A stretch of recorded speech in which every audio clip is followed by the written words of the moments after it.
আচ্ছা, তাহলে যেটা বলে আমি লাস্ট ক্লাসটা ছাড়লাম সেটা হচ্ছে আজকে আমরা একটা ইম্পর্টেন্ট কি বলবো সেটস অফ রুলস শিখবো, যেটাকে আমরা কি বলি, যেটাকে আমরা বলবো ফাজান্সের সূত্র বা ফাজান্স রুল। লেখা আছে ফাজান্স রুল আমাদের কি বলে, বলেছিলাম ফাজান্স রুলটা খুবই ইম্পর্টেন্ট। তো ফাজান্স রুলে আমি এখানে একটা স্টার এবং এর পাশে আমি আরেকটা স্টার, দুটো স্টার দিলাম, কারণ ফাজান্স রুলটা পড়তেই হবে। কেন পড়তে হবে? এটা একেবারেই নতুন কনসেপ্ট, যেটা তুই একেবারে ক্লাস কি বলি 12-এ উঠে আমরা 11-এ উঠে আমরা শিখি, প্রথম কথা। দ্বিতীয় ইম্পর্টেন্ট কেন? কারণ নতুন কনসেপ্ট, তার জন্যই বললাম 11-এ উঠে আমরা প্রথমবারের জন্য শিখি। তারপরে আরও কেন ইম্পর্টেন্ট? স্কুলের পরীক্ষাতে আসবে, সেজন্য ইম্পর্টেন্ট। স্কুলের পরীক্ষাতে আসবে তাই নয়, এখান থেকে এন্ট্রান্স এক্সামেও পরীক্ষায় কোশ্চেন আসবে। এই চ্যাপ্টারের একটা ইম্পর্টেন্ট টপিক, আগেও বলেছি। সো সেই সব অ্যাঙ্গেল থেকে আমাদের ফাজান্স রুলটা খুবই ইম্পর্টেন্ট। এবং ফাজান্স রুলটা পড়ার সময় হেডিংটা কি দিয়েছে বলতো? আয়নের বিকৃতি, আয়নিক ডিস্টরশন। একটা আয়ন, তার যে ইলেকট্রন ক্লাউডটা রয়েছে তাকে ঘিরে, সেই ইলেকট্রন ক্লাউডটা আমি যদি ধরি নিউক্লিয়াসকে ঘিরে একটা সিমেট্রিক্যালি অ্যারেঞ্জমেন্ট রয়েছে, প্রতিসমভাবে রয়েছে, মানে নিউক্লিয়াসকে ঘিরে ভাব একটা বলয়ের মতো ঘিরে ধরেছে, রেখেছে ইলেকট্রন ডেন্সিটিটা বলয়ের মতো, ভাবতে সুবিধা হবে, আমরা ওইভাবেই ভাববো। এখন কি হবে, ওই চার্জের যে ইলেকট্রনের যে ডেন্সিটি, সেই ডেন্সিটিটা আর এখন স্ফিয়ারের মতো থাকবে না, প্রতিসম থাকবে না, তার মধ্যে একটা অপ্রতিসাম্যতা আসবে, কোনো দিকে চার্জ ডেন্সিটি বেশি, কোনো একদিকে কম, এরকম টাইপের বিকৃতি আসবে, দেখবো ধীরে ধীরে। তাহলে একটা আয়নের বিকৃতি ও আয়নীয় যৌগে ইম্পর্টেন্ট কথা, সমযোজী ধর্মের বিকাশ। কি বললো? আয়নীয় যৌগে সমযোজী ধর্মের বিকাশ, নতুন ব্যাপার। যে আয়নীয় যে যৌগগুলো, যেখানে ক্যাটায়ন এবং অ্যানায়নের মধ্যে ইলেকট্রোস্ট্যাটিক ফোর্স অফ অ্যাট্রাকশন থাকে, সেই যৌগগুলোর মধ্যেও নাকি সমযোজী ধর্ম, মানে যেখানে ইলেকট্রন পেয়ার শেয়ার করার যে কনসেপ্ট, দুজনে একটা একটা করে ইলেকট্রন দেবে, ইলেকট্রন জোড় তৈরি করবে, সেটা দুজনে ইউজ করবে, দিয়ে বন্ধন তৈরি করবে, সেই যে কনসেপ্টটা, সেই কনসেপ্টটা নাকি আয়নীয় যৌগের মধ্যে সৃষ্টি হচ্ছে। যেখানে আয়নীয় যৌগ মানে মেটালের একটা ইলেকট্রন পুরোপুরি নন মেটালের আউটার মোস্ট অরবিটে ট্রান্সফার হয়ে যাবে, তাহলে মেটালটা ক্যাটায়নে আর নন মেটালটা অ্যানায়নে পরিণত হবে, পজিটিভ নেগেটিভ হবে। এবার তাদের ভ্যালেন্স অনুযায়ী 2 পজিটিভ হবে না 2 মাইনাস হবে না কি হবে, সেটা তো তাদের ভ্যালেন্সির উপর নির্ভর করবে। এগুলো তো আগের ক্লাসে বলেছি। যেমন যদি গ্রুপ 1 এর মেটাল হয়, তার ভ্যালেন্সি 1, সে +1ই করবে। যদি গ্রুপ 17 এর তুই যদি হ্যালোজেনগুলোকে নিস, তাহলে তারা -1ই করবে, তার জন্য Na+ আর Cl-। এবার তুই যদি গ্রুপ 2 মেটাল নিস, গ্রুপ 2 মেটাল মানে ধর আমি কথার কথা বললাম ক্যালসিয়াম দুটো ইলেকট্রন রিলিজ করে, তাহলে ক্যালসিয়াম একাই দুটো ইলেকট্রন রিলিজ করে, দিয়ে ক্যালসিয়াম 2+ হয়। তাহলে ক্লোরিন মানে যে শুধুমাত্র সিঙ্গেল নেগেটিভ করে, তাহলে কতগুলো নেগেটিভ চার্জ লাগবে? তাহলে দুটো। সেই জন্য কিন্তু NaCl হয়, কিন্তু ক্লোরিনের জন্য কি লাগে? CaCl2 দুটো লাগে। তাহলে ভ্যালেন্সির উপর নির্ভর করবে তাদের তড়িৎযোজ্যতা কত, ওটাকে আমরা তড়িৎযোজ্যতা বলছি, যেহেতু তড়িৎযোজী বন্ধন তৈরি করছে। যদি সমযোজী বন্ধন করতো, তাহলে তার যতগুলো আর ইলেকট্রন পেলে অক্টেট হয়ে যাবে, সেটা হচ্ছে তার কি, মানে যতগুলো ইলেকট্রন সে শেয়ার করছে অক্টেট কমপ্লিট করার জন্য, যতগুলো, একটা বন্ধন জোড়ের জন্য একটা বন্ধন জোড় করলেই যে তার অক্টেট কমপ্লিট হয়ে যাবে এমন তো কোনো কথা নয়, তার হয়তো আরেকটা দিতে হতে পারে, যেমন কার্বনের 4টে ভ্যালেন্স ইলেকট্রন, এবং কার্বনকে তার 4টে ভ্যালেন্স ইলেকট্রনকেই কিন্তু ইলেকট্রন জোড় তৈরি করার জন্য ইউজ করতে হয়, তাহলে কার্বনের তখন কোভ্যালেন্সি হয়ে যাবে 4। এইসব জিনিসপত্র আগের দিন আলোচনা করেছি। এবার আগের দিন দুটো ক্লাসে আমরা সেপারেট আলোচনা করলাম, আয়নিক কম্পাউন্ডকে আলোচনা করলাম, আয়নিক বন্ড আলোচনা করলাম, সমযোজী বন্ধন বা কোভ্যালেন্ট বন্ড নিয়ে আমরা আলোচনা করলাম। এবার ঘটনাটা আমাদের কি হচ্ছে, আয়নীয় যৌগের ভেতরে সমযোজী ধর্ম চলে আসছে। বললাম এই কনসেপ্টগুলো আমাদের একেবারেই ক্লাস 9-10-এ শেখায় না। 9-10-এ হয়তো বন্ডিং এর কিছু প্রিলিমিনারি কনসেপ্ট শেখায়, তো এই জিনিসপত্রগুলো কিন্তু শেখায় না। এই জিনিসপত্রগুলো আমরা পুরোপুরি ক্লাস 11-এ শিখছি, তো সেজন্য ইম্পর্টেন্ট। একই কথা অনেকক্ষণ ধরে বলা হলো, 4 মিনিট এই ইনিশিয়াল কথাবার্তাগুলো বললাম। এবার মেন কথায় আসি, একটা কথা মাথায় ঢুকিয়ে নে, নেচারে 100% আয়নিক বা 100% কোভ্যালেন্ট মলিকিউল বলে কিছু হয় না। আয়নিক মলিকিউলের মধ্যেও কিছুটা কোভ্যালেন্ট ক্যারেক্টার থাকবে, দেখতেই পাচ্ছিস। সমানভাবে আমরা বলতে পারবো কোভ্যালেন্ট মলিকিউলের মধ্যেও কিছুটা আয়নিক ক্যারেক্টার থাকবে, মানে ভাইসি ভার্সা। তুই কখনো কোনো মলিকিউলকে 100% আয়নিক 100% কোভ্যালেন্ট বলতে পারবি না। এবার যে মলিকিউলের মধ্যে পার্সেন্টেজ আয়নিক ক্যারেক্টারটা বেশি, সেটাকে আমরা বলছি আয়নিক মলিকিউল বা আয়নিক যৌগ, আয়নীয় যৌগ। আর যে মলিকিউলের মধ্যে সমযোজী ধর্মটা বেশি, সেটাকে আমরা কি বলছি? সেটাকে আমরা বলছি সমযোজী মৌল। ঠিক আছে, এই হচ্ছে ব্যাপার। মৌল বলছি, সমযোজী মৌল, আবার মৌল বলছি, যৌগ। তাহলে যেখানে যে ক্যারেক্টারের পরিমাণটা বেশি, আমি সেটাকে সেই যৌগ বলছি। কিন্তু তখন কোনোটাকে সমযোজী যৌগ বলছি মানে সেখানে সমযোজী ধর্ম 100% সেটা নয়, ওখানে কিছুটা কিন্তু আয়নিক ক্যারেক্টারও ঢুকে রয়েছে। কিভাবে এই জিনিসগুলো আমরা বুঝবো, বিষয়টাই বা কি, সেই বিষয়ে আমি আলোচনা করব, বোর্ড ওয়ার্ক করবো। তার আগে বইয়ে 2-4টে কথা বলেছে, বইয়ের লাইনগুলো আমাদের পড়া জরুরি। কতটা বই খুলে লাইন বাই লাইন পড়বি সেটা তো আমি জানা আছে, কারণ 11-12 আমরা ওরকমই করি, অত বই খুলে এত লাইন বাই লাইন পড়ার ধৈর্য থাকে না ছোটবেলায়। বড়বেলায় কি হয়, জিনিসটা সম্বন্ধে আরো ডিটেলে জানার জন্য, কারণ তোকে জানানোর জন্য আর কেউ থাকবে না, তো নিজের একটা দায় থাকবে যে আমাকে এটা বুঝতে হবে, না আমি বাকিদের থেকে পিছিয়ে যাবো, তখন তুই বই খুলে রিডিং পড়বি, ভালো করে বুঝবি। আর একটু বড় হয়ে গেলে মনে হবে আচ্ছা ক্লাস 11-12 তো কেমিস্ট্রিটা এমন কিছু কঠিন জিনিস ছিলই না। সেই জন্য আমি তোদের বইয়ের লাইনগুলো একবার করে পড়ে দিচ্ছি, যে বইয়ে এইসব জায়গায় এই লাইনগুলো লেখা রয়েছে, অন্তত একবার আমি পড়ে দিলে, ভিডিওটা দেখলে একবার তোদের পড়া হয়ে যাচ্ছে। সেজন্য তাহলে কি বলেছে, অনেক যোগ, আমি যে কথাগুলো এতক্ষণ ধরে বললাম সেইগুলোই, অনেক যোগে একই সঙ্গে সমযোজ্যতা এবং আয়নীয় যোজ্যতা প্রকাশ লক্ষ্য করা যায়। কোন যৌগে যদি সমযোজী চরিত্রের প্রাধান্য থাকে তাকে আমরা সমযোজী যৌগ, এবং যদি কোনো যৌগে যদি আয়নীয় চরিত্রের প্রাধান্য থাকে তাকে আমরা কি বলবো, আয়নীয় যৌগ। তাহলে কিন্তু কখনো এরকম নয় যে 100% আয়নিক ক্যারেক্টার থাকবে তবে গিয়ে আমি আয়নিক যৌগ বলবো, এরকম নয়। 100% থাকে না আয়নিক, তার মধ্যে কিছুটা কোভ্যালেন্ট ক্যারেক্টার মিশে থাকে। এবার যদি আয়নিক ক্যারেক্টারটা বেশি হয় সেটা আয়নীয় যৌগ, যদি কোভ্যালেন্ট ক্যারেক্টার বেশি হয় সেটা সমযোজী যৌগ। নিচে কি বলেছে, আয়নীয় যৌগে যে সমযোজী ধর্ম তৈরি হচ্ছে সেটা কিভাবে হয়। আমি বইয়ের লাইনটা তো পড়ে দেবো, কিন্তু ডাইরেক্ট শুধু তো বইয়ের লাইন পড়ে রিডিং পড়ানোর মতো পড়ালে হবে না। আমি বইয়ের লাইনটা পড়ে দিই, তার আগে কনসেপ্টটাকে আমি তোদের বুঝিয়ে দেওয়ার চেষ্টা করি যে এটা ঘটছে, দেন আমি তোদের হয়ে একবার বইয়ের লাইনটা পড়ে দিই, দেখ যে বইয়ে এই জিনিসপত্রগুলো লেখা রয়েছে, বইয়ের ভাষাটা এরকম। ঠিক আছে, এটা হচ্ছে আমার কথা। এবারে দাঁড়া 1 সেকেন্ড,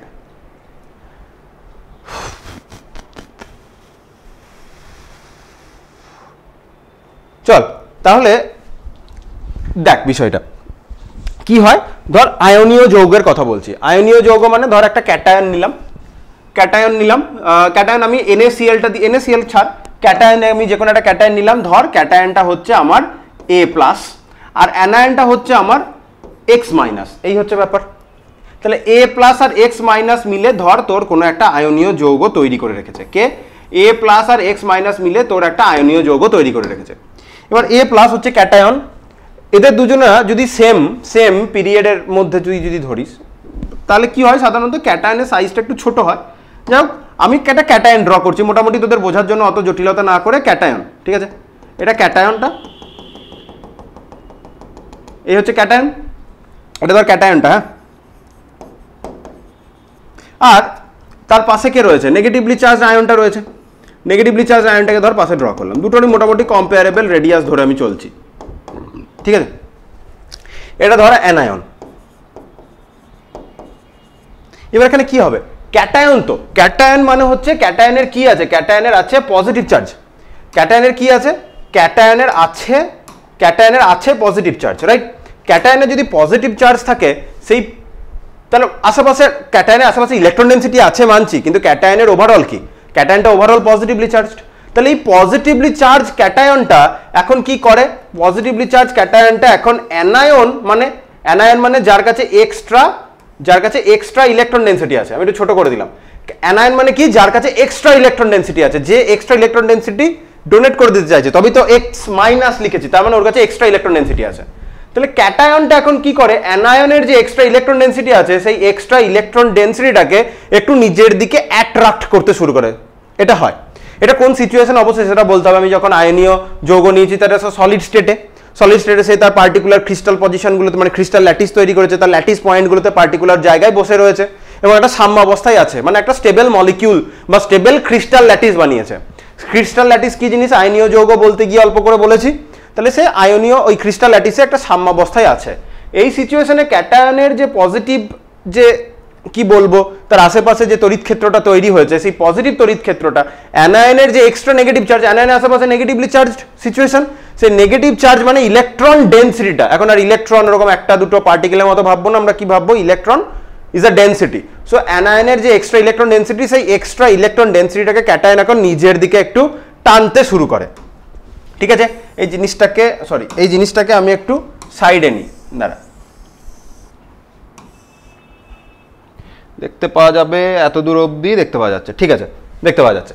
এটাকে নিজের দিকে টানতে শুরু করে। যদি অ্যানায়ন এখন এক্সট্রা চার্জ ডেনসিটিকে নিজের দিকে টানতে শুরু করে, তাহলে পরের সিচুয়েশনে কি দেখতে পাবো, ক্যাটায়নটা আমার যেমন আছে, সাইজটা হয়তো দু ক্ষেত্রে আমি সমান ড্র করতে পারবো না, আমি জানি না, ক্যাটায়নটা ক্যাটায়নের মতো রয়েছে। ঠিক আছে, নিউক্লিয়াসটা এক্স্যাক্টলি মিডিলে হলো না, ও কি করি, তাও একটু মিডিলে করে দেওয়ার চেষ্টা করি।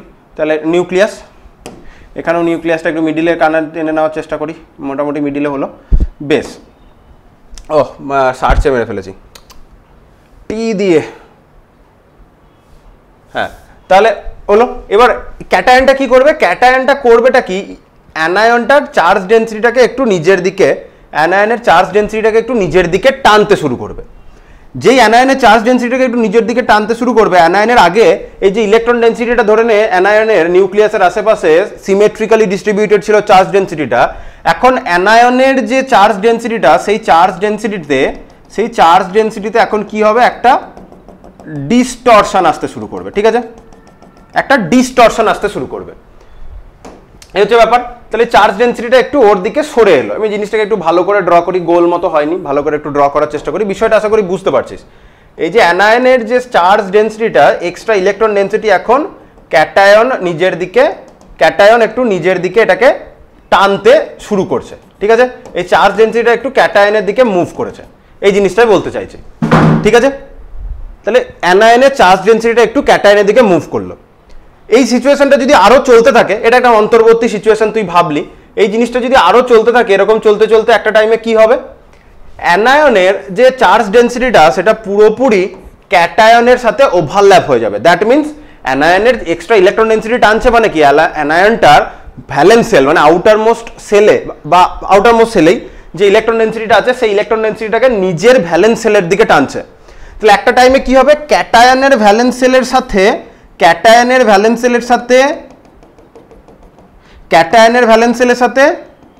অ্যানায়নের ভ্যালেন্স সেলটা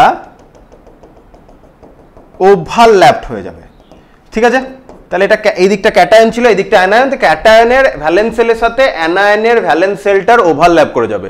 তাহলে ক্যাটায়নের ভ্যালেন্স সেলের সাথে যদি অ্যানায়নের ভ্যালেন্স সেলটা ওভারল্যাপ করে যায়, এইভাবে অ্যানায়নের এই চার্জ ডেন্সিটিকে নিজের দিকে টানতে, তাহলে দুজনের ভ্যালেন্স সেলের ওভারল্যাপ হচ্ছে, মানে কি, ইলেকট্রন ডেন্সিটিটাকে দুটো নিউক্লিয়াস অ্যাট্রাক্ট করছে, শেয়ার করছে, সেই হিসেবে বলতে গেলে। তাহলে ক্যাটায়নের ভ্যালেন্স সেলের সাথে অ্যানায়নের ভ্যালেন্স সেল ওভারল্যাপ হয়ে যাচ্ছে, দ্যাট মিনস এখানে কোভ্যালেন্ট ক্যারেক্টার ইন্ট্রোডিউস হচ্ছে, এরকম ওভারল্যাপ হয়ে যাচ্ছে যেহেতু অরবিটালের ওভারল্যাপ। এরপরে আমরা কোভ্যালেন্ট বন্ড শিখবো, যে অরবিটালের ওভারল্যাপকেই আমরা কোভ্যালেন্ট বন্ড বলি, বিষয়টা কি না। তো এরপরে যে আমাদের ভ্যালেন্স ভিএসিপিআর আসবে নেক্সট ক্লাস থেকেই, আমরা মেন, এটা একটা মেন থিওরি অবশ্যই, মানে আমরা মেন যে থিওরি পার্ট যেখান থেকে কোশ্চেন আসে, আমরা সেই টপিকে অলরেডি ঢুকে গেছি। তার মধ্যে আমরা ফাজান্স রুল আজকে শিখে ফেলবো, নেক্সট ক্লাসে ভিএসিপিআর, তারপরে ভিবিটি, হাইব্রিডাইজেশন, এমওটি, এসব কনসেপ্ট আমরা এক এক করে শিখবো। সো একটু টাইম লাগবে। তো আজকে আমরা প্রথম step by step, single step in the sense ছোট্ট ছোট্ট স্টেপ দিয়ে আমরা এক এক করে প্রতিটা থিওরি শিখতে যাবো, তাহলেই চ্যাপ্টার কমপ্লিট। কি না, যেটা হলো, তাহলে ক্যাটায়ন অ্যানায়ন সেপারেট ছিল, আয়নীয় মলিকিউল, পুরোপুরি আয়নিক ক্যারেক্টার ছিল। ক্যাটায়নের পজিটিভ চার্জ অ্যানায়নের নেগেটিভলি চার্জড ইলেকট্রন ডেন্সিটিকে নিজের দিকে অ্যাট্রাক্ট করতে শুরু করলো। এরকম করে অ্যাট্রাকশন বাড়তে বাড়তে একটা টাইমে অ্যানায়নের ভ্যালেন্স সেল এবং ক্যাটায়নের ভ্যালেন্স সেল মানে ওই সেলে যে ইলেকট্রন ডেন্সিটি ছিল তারা একে অপরের সাথে ওভারল্যাপ করে গেল। দ্যাট মিনস আয়নিক মলিকিউলের মধ্যে কোভ্যালেন্ট ক্যারেক্টার ইন্ট্রোডিউস করে, এই হচ্ছে ব্যাপার। এবার তুই একটা প্রশ্ন করতে পারিস যে ক্যাটায়নের তো আশেপাশে কিছুটা হলেও ইলেকট্রন রয়েছে, যখন অ্যানায়নের যে ইলেকট্রন ডেন্সিটিটাকে ক্যাটায়ন টানছে, মানে ক্যাটায়নের পজিটিভলি চার্জ মানে বা নিউক্লিয়াসই বল টানছে, তখন ক্যাটায়নটার ইলেকট্রন ডেন্সিটিটা কিছুটা হলেও তো অ্যানায়নের ইলেকট্রন ডেন্সিটিকে রিপেল করবে। ক্যাটায়নের নিউক্লিয়াস ড্র্যাগ করছে ইলেকট্রন ডেন্সিটিকে নিজের দিকে, ঠিক আছে, কিন্তু আশেপাশের ইলেকট্রন ডেন্সিটিটা যেটা রয়েছে ক্যাটায়নের, সেটাকেও তো অ্যানায়নের ইলেকট্রন ডেন্সিটিকে রিপেল করার কথা করে, কিন্তু ক্যাটায়নের সাইজটা ছোট হওয়ার জন্য কি হয়, সেক্ষেত্রে যে রিপালশনটা হয় ক্যাটায়নের ইলেকট্রন ডেন্সিটির সাথে অ্যানায়নের ইলেকট্রন ডেন্সিটি, সেই রিপালশনটাকে আমরা নেগলেক্ট করে দিতে পারি, ঠিক আছে। সো যেটা আমাদের মেন পাওয়ারফুল রিজন হয়ে দাঁড়াবে যে ক্যাটায়নের নিউক্লিয়াসটা, মানে ক্যাটায়নের যে পজিটিভলি চার্জ, সেটা অ্যানায়নের এক্সট্রা ইলেকট্রন ডেন্সিটিকে নিজের দিকে টানতে শুরু করে, ইলেকট্রন ডেন্সিটিকে এইভাবে টানতে একটা টাইমে এসে ক্যাটায়ন আর অ্যানায়নের ভ্যালেন্স সেল দুটো ওভারল্যাপ করে যায় এবং ইলেকট্রন ডেন্সিটিটাকে ওরা শেয়ার করতে শুরু করে। তাহলে আয়নিক মলিকিউলে কোভ্যালেন্ট ক্যারেক্টার ইন্ট্রোডিউস হলো। এটাই এই টপিকটার মেন কনসেপ্ট শিখে গেলি 10 মিনিটে। এবার এই যে ইফেক্টটা, ক্যাটায়নটা অ্যানায়নটাকে কতটা জোরে টানবে, কোন সিচুয়েশনে কোন ক্যাটায়ন বেশি জোরে টানবে, কোন ক্যাটায়ন আস্তে টানবে, কোন অ্যানায়নের এই ডিস্টরশন করাটা সোজা হবে, কোন অ্যানায়নের ক্ষেত্রে ডিস্টরশন করাটা কঠিন হবে, কি ফ্যাক্টরের উপর আয়নিক ক্যারেক্টার, কোভ্যালেন্ট ক্যারেক্টার, কখন কোভ্যালেন্ট ক্যারেক্টার বেশি হবে, 4টে মলিকিউল দিয়ে বললো কার কোভ্যালেন্ট ক্যারেক্টার বেশি, কার আয়নিক ক্যারেক্টার বেশি, এইসব জিনিসপত্রগুলোর যে আলাদা আলাদা ফ্যাক্টর, সেগুলোই আমরা পড়বো এক এক করে। কনসেপ্ট হচ্ছে এটাই। এবার আমি যদি বইয়ে যাই, তুই যদি বইয়ের লাইনগুলো দেখিস, বইয়ের পিকচার দেখিস, আমার ছবিটা তো অত আমি ভালো করে ড্র করতে পারিনি, এবার তুই যদি বইয়ের ছবিটা দেখিস তাহলে আরো যেটা যেটা আমি বললাম সেই জিনিসগুলো দেখতে পাবি।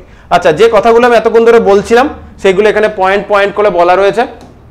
পয়েন্টে কি বলা রয়েছে? পয়েন্ট 1, ক্যাটায়ন কর্তৃক এই যে পয়েন্টগুলো বললাম, ক্যাটায়ন প্রথম স্টেপে কি করে, ক্যাটায়ন অ্যানায়নের ইলেকট্রন পরিমণ্ডলের যে আচ্ছা কিছু কিছু ডেফিনেশন, ঠিক কিছু কিছু ডেফিনেশনগুলো বলি এক এক করে। দেখ কি হয়, ক্যাটায়ন যে অ্যানায়নের নেগেটিভ চার্জের এই যে ডিস্টরশনটা করছে, সেই ডিস্টরশনটাকে আমরা বলবো বাংলায় ধ্রুবায়ন, ইংলিশে পোলারাইজেশন। এক একটা প্রতিটা টার্মিনোলজি দেখ, একটা পোলারাইজেশন, পোলারাইজিং পাওয়ার, পোলারাইজেবিলিটি, এই তিনটে জিনিস। তাহলে পোলারাইজেশন এই যে টোটাল প্রসেসটা, ক্যাটায়নটা অ্যানায়নের চার্জ ডেনসিটিতে ডিস্টরশন আনছে, সেই টোটাল ঘটনাটাকে বা এই ফেনোমেনাটাকে আমি বলছি পোলারাইজেশন।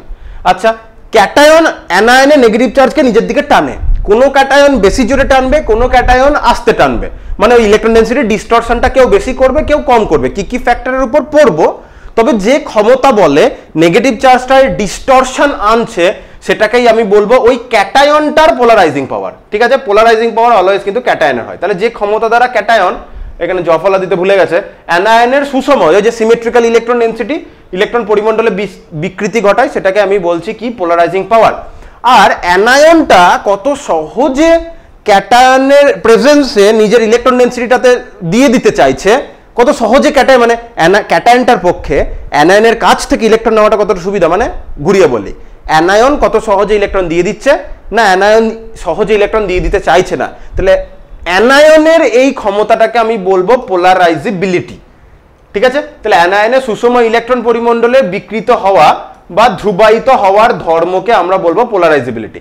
তাহলে ধর আমি ক্যাটায়নটাকে ফিক্স করে দিলাম, ঠিক আছে, তিনটে মলিকিউল বললাম, তিনটে মলিকিউলে ক্যাটায়ন ফিক্স, অ্যানায়নটা আলাদা। তাহলে ধর ক্যাটায়নটা আমি বললাম সিলভার Ag+, তুই একবার AgCl নিলি, AgBr নিলি, AgI নিলি, তাহলে প্রত্যেকটা ক্ষেত্রে চেঞ্জ কে হয়েছে, Ag+টা তো কমন, তাহলে Ag+ নিয়ে আমি ভাবছি না, কমন ফ্যাক্টর দিয়ে আমি কি করে তুলনা করব, আনকমন কোনটা, AgCl, that mean Cl-, Br-, I-। এই Cl-, Br- এবং I- এর মধ্যে কার কাছ থেকে ইলেকট্রন ডেনসিটিকে টানতে Ag+ এর সুবিধা বেশি, তাহলে যার কাছ থেকে ইলেকট্রন ডেনসিটি টানতে সুবিধা বেশি তার পোলারাইজেবিলিটি বেশি। কারণ এখানে পোলারাইজিং পাওয়ার নিয়ে আমি ভাববোই না, কারণ Ag+ তো সবার জন্য সমান, মানে ক্যাটায়নটা তো সবার জন্যই সমান, তাহলে পোলারাইজিং পাওয়ারটা তো সবার জন্যই সমান। এবার Ag+ দেখছে কার কাছ থেকে ইলেকট্রন ডেনসিটি আমার টানতে সুবিধা, তা যার কাছ থেকে টানতে সুবিধা তার পোলারাইজেবিলিটি বেশি, যার কাছ থেকে টানতে সুবিধা কম তার পোলারাইজেবিলিটি কম, এটা বলতে চেয়েছে। এই তিনটে ডেফিনেশন আমাদের প্রথমে বুঝতে লাগে। আচ্ছা, আগের পাতায় যাই, যে ঘটনাটা যেটা বললাম সেই ঘটনাটা দেখ, দু পাতায় বলে রেখেছে। তাহলে যখন কোনো আয়নীয় ক্লাসে ক্যাটায়ন এবং অ্যানায়ন সাম্য দূরত্ব অবস্থান করে, তখন ক্যাটায়নের পজিটিভ তড়িৎ ক্ষেত্র অ্যানায়নের ইলেকট্রন পরিমণ্ডলকে আকর্ষণ করে, কিন্তু ওর নিউক্লিয়াসকে বিকর্ষণ করে। তার মানে অ্যানায়নের ইলেকট্রন ডেনসিটিকে নিজের দিকে টানছে, ওর নিউক্লিয়াসটাকে ঠেলে দিচ্ছে। তার মধ্যে কথা, অ্যানায়নের ইলেকট্রন ডেনসিটিকে ক্যাটায়ন নিজের দিকে টানছে, এর প্রভাবে ক্যাটায়নের সুষম ইলেকট্রন পরিমণ্ডলে বিকৃতি ঘটে, যেটা বললাম। এবার তুই যদি নিচের ছবিটাই চলে আসিস, যেটা আমি ড্র করারও চেষ্টা করেছিলাম, ক্যাটায়নের সাইজ ছোট, অ্যানায়নের সাইজ বড়, স্বাভাবিক এটাই হয়। এবার কি করছে, ক্যাটায়নটা অ্যানায়নের যে চার্জ ডেনসিটিটাকে সেটাকে নিজের দিকে টানতে শুরু করছে, ডিস্টরশন আনতে চাইছে। ভালো করে ছবিটা দেখ, ডিস্টরশন আনছে, আরো ডিস্টরশন হয়েছে, একটা টাইমে এসে এদের ওভারল্যাপটা, ভ্যালেন্সেলের ওভারল্যাপটা কমপ্লিট হয়ে গেছে। তাহলে আমরা কি বলবো, এদিক থেকে লেফট টু রাইটে পোলারাইজেশনটা বেড়েছে, তাহলে পোলারাইজেশন বৃদ্ধি পেয়েছে, পোলারাইজেশন বেড়েছে। পোলারাইজেশন মানে ক্যাটায়ন অ্যানায়নের চার্জ ডেনসিটির যে বিকৃতি ঘটায় সেটাকে আমরা বলবো পোলারাইজেশন। যত পোলারাইজেশন বাড়ছে, মানে ক্যাটায়নটা অ্যানায়নের চার্জ ডেনসিটিতে যত বিকৃতি আনছে, তত তাদের ইলেকট্রন ডেনসিটির ওভারল্যাপ হচ্ছে, একটা টাইমে ভ্যালেন্স সেল দুটো পুরোপুরি ওভারল্যাপড হয়ে যাচ্ছে। তাহলে সেই সিচুয়েশনে আমরা বলবো ওখানে সমযোজী ধর্ম, মানে সমযোজী যৌগ তৈরি হচ্ছে। তাহলে যত পোলারাইজেশন বাড়ছে, মানে ক্যাটায়নের দ্বারা অ্যানায়নের চার্জ ডেনসিটি যত বিকৃতি ঘটছে, তত মলিকিউলটাতে কোন ধর্ম বৃদ্ধি পাচ্ছে, তত মলিকিউলটাতে সমযোজী ধর্ম বৃদ্ধি পায়। ঠিক আছে, এটা প্রথম ইম্পর্টেন্ট কথা। তাহলে আমি বইয়ে এই জিনিসটার মার্ক করি। তাহলে অ্যানায়নের ইলেকট্রন পরিমণ্ডলের এই বিকৃতির ফলে ক্যাটায়ন এবং অ্যানায়নের যোজ্যতা কক্ষ দুটি একে অপরের মধ্যে প্রবিষ্ট হয়, মানে এই সিচুয়েশনে যত টানছে তত এই ওভারল্যাপটা বেটার হতে হতে যাচ্ছে। একটা টাইমে ওভারল্যাপটা এত ভালো হয়ে যাচ্ছে যেখানে সমযোজী ধর্ম বেশি হয়ে যাচ্ছে আয়নিকের থেকে, শুরু করেছিলে আয়নীয় মৌল থেকে, যৌগ থেকে। হয়ে উৎপন্ন অণুর আয়নীয় ধর্ম হ্রাস তত সমযোজী ধর্ম বৃদ্ধি পায়। ঠিক আছে, আয়নীয় ধর্ম কমছে, একই কথা আর কি বলি, বিকৃতির আধিক্যের ফলে এমন অবস্থার সৃষ্টি হতে পারে যে আয়নীয় বন্ধন কার্যত সমযোজী বন্ধনে পরিণত হয়। মানে প্রয়োজনের থেকে বেশি যদি ডিস্টরশন করে, ডিস্টরশন হতে হতে এই ওভারল্যাপ বাড়তে বাড়তে একটা টাইমে ওটা পুরোপুরি কোভ্যালেন্ট হয়ে যেতে পারে। এত দূর অবধি যে সবাই যাবে তাই নয়, কেউ এই স্টেপে শেষ করে দিতে পারে, কেউ এখানে শেষ করতে পারে, কেউ আবার পুরোপুরি ওভারল্যাপ করে সমযোজী মলিকিউলেই কনভার্ট হয়ে যেতে পারে। তাহলে নিচের এটা দিয়ে আমরা দেখাতে পারলাম। তাহলে যত আমার পোলারাইজেশন বাড়ছে, তাহলে প্রথম কথা আমার সাথে রিপিট করে নে, যত পোলারাইজেশন বাড়ে তত আমার আয়নীয় যৌগে সমযোজী ধর্ম বাড়ে, মানে সমযোজী ধর্ম বাড়ে, কোভ্যালেন্ট ক্যারেক্টারটা ইনক্রিজ করে যত পোলারাইজেশন বাড়ে। আর হোয়াট ইজ পোলারাইজেশন? ক্যাটায়ন দ্বারা অ্যানায়নের যে ইলেকট্রন ডেনসিটির যে ডিস্টরশন, ওটাকেই আমরা বলছি পোলারাইজেশন। যত বেশি ডিস্টরশন তত বেশি সমযোজী ধর্ম। এবারে একটা জিনিস আমরা পড়বো, আয়নীয় বিভব, খুব ইম্পর্টেন্ট জিনিস। আয়নীয় বিভবকে আমরা কি দিয়ে রিপ্রেজেন্ট করি? ফাই দিয়ে রিপ্রেজেন্ট করি। এটা জাস্ট সিম্পল জিনিস, এটা ক্যাটায়নের জন্যই আমরা আয়নীয় বিভব এক্সপ্লেন করব। এবং আয়নীয় বিভব মানে হচ্ছে ক্যাটায়নের চার্জ বাই ক্যাটায়নের রেডিয়াস। আমরা সিম্পল টার্মে বলি চার্জ বাই রেডিয়াস রেশিও। ঠিক আছে, সেটাকে আমরা বলি phi, charge by radius ratio. এবার আমাকে সিম্পল ভাবে একটা কথা বল, ফাইয়ের ভ্যালু বাড়তে গেলে কি বাড়তে হবে? ক্যাটায়নের চার্জ যদি বাড়ে তাহলে ফাইয়ের ভ্যালু বাড়বে, কারণ ফাই ক্যাটায়নের চার্জের সাথে ডাইরেক্টলি প্রপোর্শনাল। ফাই কি বললাম? ক্যাটায়নের চার্জের সাথে ডাইরেক্টলি প্রপোর্শনাল। আরেকটা কি হতে পারে? ক্যাটায়নের ব্যাসার্ধ যদি কমে তাতেও ফাই বাড়বে। তাহলে ব্যাসার্ধ কমছে কেন? ফাইয়ের সাথে ক্যাটায়নের ব্যাসার্ধটা ইনভার্সলি প্রপোর্শনাল। ইনভার্সলি প্রপোর্শনাল হলে একটা কমলে আরেকটা বাড়ে। তাহলে আমি এখানে খুঁজে পাওয়ার চেষ্টা করছি ফাইয়ের ভ্যালু কি করলে বাড়বে। ফাইয়ের ভ্যালু কি করলে বাড়বে? ক্যাটায়নের চার্জ যদি বাড়ে, মানে ক্যাটায়নটা +1 থেকে +2 হয়ে +3 গেল, যেমন সোডিয়াম প্লাস, ক্যালসিয়াম 2+, অ্যালুমিনিয়াম 3+। তাহলে আমরা এরকম ক্যাটায়নের চার্জটা যত বাড়াবো, এটা একটা ঘটনা হলে ফাই বাড়ে। আরেকটা হচ্ছে ক্যাটায়নের সাইজটা বা রেডিয়াসটা যত ছোট হবে তত ফাইয়ের ভ্যালু বাড়ে। ফাই দিয়ে আমরা কি মেজার করি? ফাই দিয়ে আমরা একটা ক্যাটায়নের পোলারাইজিং পাওয়ারটাকে মাপার চেষ্টা করি। ঠিক আছে, তাহলে একটা জিনিস ভাব, সিম্পল ভাবে ভাব, ক্যাটায়নকে নিয়ে তুই যদি ভাবিস, এইখানে যে ক্যাটায়নটার কথা বলা হয়েছে, ক্যাটায়নটা অ্যানায়নটাকে ফিক্স ধরে না, অ্যানায়নটা নিয়ে এখন ভাবছি না, অ্যানায়নটাকে একটু বাদে ভাববো। এখন ক্যাটায়নের বিভিন্ন প্রপার্টিগুলোকে নিয়ে আমরা ভেবে নিই। তাহলে বইয়ে আমি জাস্ট মার্ক করে দিলেই হবে, বিষয়টা বুঝে দেখ। তাহলে ক্যাটায়ন কি করছে? অ্যানায়নের চার্জ ডেনসিটিকে টানবে। তাহলে পজিটিভ চার্জ অ্যানায়নের নেগেটিভ চার্জকে টানবে। পজিটিভ চার্জ কখন নেগেটিভ চার্জকে ভালো করে টানতে পারবে? যখন নিজের মধ্যে পজিটিভ চার্জটা বেশি হবে। +1 যতটা জোরে নেগেটিভ চার্জকে টানবে তার থেকে নিশ্চয়ই +2 বেশি জোরে টানবে, তার থেকে নিশ্চয়ই +3 আরো বেশি জোরে টানবে।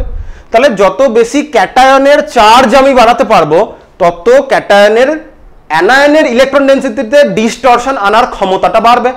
বুঝতে পারলি কথাটা? তাহলে কি আরেকবার রিপিট করে দিই, ক্যাটায়নের পজিটিভ চার্জ, ক্যাটায়নের তো চার্জ পজিটিভই হয়, বলার কিছু নেই, তাও বলছি, ক্যাটায়নের পজিটিভ চার্জের ভ্যালুটা যত বাড়বে, +1 2 +2 2 +3 এভাবে যত বাড়তে যাবে, তত ক্যাটায়নটার পক্ষে অ্যানায়নের ইলেকট্রন ডেনসিটিকে নিজের দিকে অ্যাট্রাক্ট করার ক্ষমতা বা ইচ্ছা বা প্রবণতাটা বাড়বে। তাহলে ক্যাটায়ন অ্যানায়নের চার্জ ডেনসিটিতে বিকৃতি আনার যে ইচ্ছা বা প্রবণতা বা ক্ষমতা, সেটাকেই আমি ক্যাটায়নটার কি বলি? পোলারাইজিং পাওয়ার। এই টোটাল ঘটনাটাকে আমি পোলারাইজেশন বলছি। কিন্তু ক্যাটায়ন যে অ্যানায়নের কাছ থেকে ইলেকট্রন ডেনসিটি টানছে, সেটাকে আমি কি বলবো? ক্যাটায়নটার পোলারাইজিং পাওয়ার। তাহলে দেখ, ক্যাটায়নের চার্জ বাড়লে পোলারাইজিং পাওয়ার বাড়ে। আরেকটা জিনিস আমি বইয়ে এক্ষুনি বললাম, ক্যাটায়নের চার্জ যত ইনক্রিজ করে তত ফাইয়ের ভ্যালু বাড়ে। তাহলে আমরা এখান থেকে এটা ইনফার করব charge by radius ratio, right? তাহলে ফাই হচ্ছে চার্জ বাই রেডিয়াস রেশিও। আমি ব্যাসার্ধর কথা বললাম না, আমি শুধু চার্জ দিয়ে বললাম। হ্যাঁ, ব্যাসার্ধের কথাও বলছি, দিয়ে তারপরে দুটোকে নিয়ে কোরিলেট করব, একটা করে বোঝ। তাহলে চার্জ যত বাড়ে তত পোলারাইজিং পাওয়ার বাড়ে, এবং চার্জ বাড়লে ক্যাটায়নের ফাইয়ের ভ্যালুও বাড়ে। তাহলে আমরা বলতে পারি চার্জ বাই রেডিয়াস রেশিও ফাইয়ের ভ্যালু যত বাড়বে ক্যাটায়নের পোলারাইজিং পাওয়ার তত বাড়বে। ঠিক? তাহলে ফাই বাড়লে পোলারাইজিং পাওয়ার বাড়ে, ফাইয়ের সাথে পোলারাইজিং পাওয়ার ডাইরেক্টলি প্রপোর্শনাল। এবার পোলারাইজিং পাওয়ার বাড়ছে মানে ক্যাটায়নটা অ্যানায়নের চার্জ ডেনসিটিতে বেশি বিকৃতি আনে। ক্যাটায়নটা অ্যানায়নের চার্জ ডেনসিটিতে যদি বেশি বিকৃতি আনে, তাহলে এই ইলেকট্রন ডেনসিটিটা ডিস্টর্ট হতে ক্যাটায়ন আর অ্যানায়নের এই ওভারল্যাপটা আরো বেটার হতে যাবে, আরো ভালো হবে। যত +1 2 +2 2 +3 তে যাচ্ছি, এভাবে চার্জ ক্যাটায়নে বাড়াচ্ছি, ওভারল্যাপটা তত বেটার হচ্ছে, কারণ ডিস্টরশনটা বেশি করছে। তাহলে এখান থেকে আমি বলতে পারি ক্যাটায়নের পোলারাইজিং পাওয়ার যত বাড়ে, মানে ফাইয়ের ভ্যালু যত বাড়ে, কোভ্যালেন্ট ক্যারেক্টার তত বাড়ে, কারণ অ্যানায়নে যত বেশি ডিস্টরশন আনতে পারবে তত ভালো ওভারল্যাপ হবে, যত বেশি করে টানতে পারবে নিজের দিকে তত বেশি কি বলবো ওভারল্যাপ হবে, ওদের অরবিটালের মানে সমযোজী ধর্ম প্রকাশ পাবে। তাহলে ক্যাটায়নের কি বলছি, ক্যাটায়নের পোলারাইজিং পাওয়ার মানে ফাই ভ্যালু যত বাড়বে তত সমযোজী ধর্ম বাড়বে, এই হচ্ছে কথা। সেকেন্ড, এবার চার্জটাকে আমি ফিক্স করে দিলাম, এবার ধর অনেকগুলো সমান চার্জের ক্যাটায়ন নিয়ে আলোচনা কর। ধর লিথিয়াম, সোডিয়াম, তারপরে ধর পটাশিয়াম, এই তিনজনকে নিয়ে আপাতত আলোচনা কর। প্রত্যেকের চার্জের ভ্যালু কত? +1, কোনো সমস্যাই নেই। প্রত্যেকেরই চার্জের ভ্যালু কত? +1, কোনো সমস্যাই নেই। এবার লিথিয়াম, সোডিয়াম, পটাশিয়ামটা তো গ্রুপ 1 এর এলিমেন্ট, এটা তো গ্রুপ 1 এ থাকে। গ্রুপ 1 এ lithium, sodium, potassium periodic table ভালো করে পড়ে আসতে হবে। এই সব চ্যাপ্টার বলেছিলাম, এই চ্যাপ্টারগুলো একদম ইন্টারলিঙ্কড, একটা চ্যাপ্টার ছেড়ে দিয়ে আরেকটা চ্যাপ্টার পড়ে নেবো ওরকম করে কিন্তু হবে না। এরপরে যখন আমি ইলেকট্রনিক বিন্যাসের কথা আসবে, তখন আবার অ্যাটমিক স্ট্রাকচারের ব্যাপার আসবে, তাহলে প্রতিটা চ্যাপ্টার ভালো করে পড়তে হবে। একটা চ্যাপ্টার ছেড়ে দিয়ে একটা চ্যাপ্টার আগে পড়ে নি স্যার পড়াচ্ছে বললে, সেটা আমি হোক বা তো টিউশনের স্যার হোক, স্কুলের স্যার হোক, যেই হোক না কেন, ওরকম করে কিন্তু হবে না। আচ্ছা, মেন কথায় আসি। তাহলে গ্রুপ 1 এর এলিমেন্ট মানে ওপর থেকে নিচে যত আমরা নামি তত কি হয়, রেডিয়াস ইনক্রিজ করে, কারণ প্রিন্সিপাল কোয়ান্টাম নাম্বারটাই বাড়ে। এর n = 2, এর n = 3, এর n = 4, এবং এদের জেনারেল ভ্যালেন্স সেলের কনফিগারেশন হচ্ছে ns1। তাহলে লিথিয়াম হচ্ছে 2s1, সোডিয়াম হচ্ছে 3s1, পটাশিয়াম হচ্ছে 4s1, তাহলে প্রিন্সিপাল কোয়ান্টাম নাম্বারটাই বাড়ছে। তাহলে উপর থেকে নিচে আমি যদি এই তিনজনের যদি আমি রেডিয়াসের কথা বলি, এই তিনজনের রেডিয়াসটা তাহলে কি হবে, অ্যাটমিক রেডিয়াসটা যা ট্রেন্ড ফলো করে টপ টু বটম, আয়নিক রেডিয়াসটাই তাই ট্রেন্ডই ফলো করে টপ টু বটম, মানে গ্রুপ ওয়াইজ। তাহলে রেডিয়াস অফ লিথিয়ামটা কি হবে, রেডিয়াস অফ লিথিয়ামটা সব থেকে ছোট হবে, তারপরে রেডিয়াস অফ সোডিয়াম প্লাস, তারপরে রেডিয়াস অফ পটাশিয়াম প্লাস। এবার ফাইয়ের সাথে রেডিয়াসের কিরকম সম্পর্ক, সবারই চার্জ 1, তাহলে সবারই চার্জ 1 নিয়ে আমার কিছু নেই, তাহলে চার্জটাকে আমি কনস্ট্যান্ট ভাবতে পারি, তাহলে সবারই জন্য চার্জ 1, চার্জ নিয়ে ভাবছি না। তাহলে ফাইটা রেডিয়াসের সাথে ইনভার্সলি প্রপোর্শনাল, রেডিয়াস যত কমে ফাইয়ের ভ্যালু তত বাড়ে। তাহলে এখানে ফাইয়ের ভ্যালু, আমি যদি সবারই ক্লোরাইড নিয়ে আলোচনা করি, ধর LiCl, NaCl, KCl, সবারই ক্লোরাইড নিয়ে আলোচনা করছি, মানে সবারই জন্য অ্যানায়নটা ফিক্স, তাহলে অ্যানায়ন নিয়েও আমি আলোচনা করবো না। যখন তুলনামূলক আলোচনা হবে, কমন ফ্যাক্টর নিয়ে তো আলোচনা আমরা করতে পারবো না, তাদের মধ্যে ডিফারেন্সটা আমরা কি করে করবো, কমন জিনিসগুলো তাদের মধ্যে ডিফারেন্স নয় তো। তাহলে ধর আমি LiCl, NaCl, KCl, বইয়েও এক্সাম্পলটা আছে, বইয়ে আমাকে বলতেই হতো, আমি এখানে রেডিয়াসের বিষয়টা বোঝাতে গিয়ে বইয়ের ওই এক্সাম্পলটাও বলে দেওয়া হচ্ছে।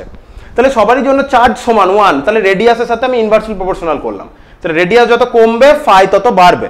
তাহলে এদের মধ্যে ফাইয়ের ভ্যালু কার সব থেকে বড়, যার রেডিয়াস সব থেকে ছোট, তাহলে লিথিয়াম প্লাসের জন্য ফাই সব থেকে বড়, ফাইয়ের ভ্যালু সব থেকে বড়। আর আমরা কি জানি, phi directly proportional to polarising power, আমি পিপি লিখলাম, দ্যাট মিনস পোলারাইজিং পাওয়ার। তাহলে ফাইয়ের একটু আগে আমি এস্টাবলিশ করেছি, ফাইয়ের সাথে পোলারাইজিং পাওয়ার ডাইরেক্টলি প্রপোর্শনাল, তাহলে ফাই যত বাড়বে পোলারাইজিং পাওয়ারও তত বাড়বে।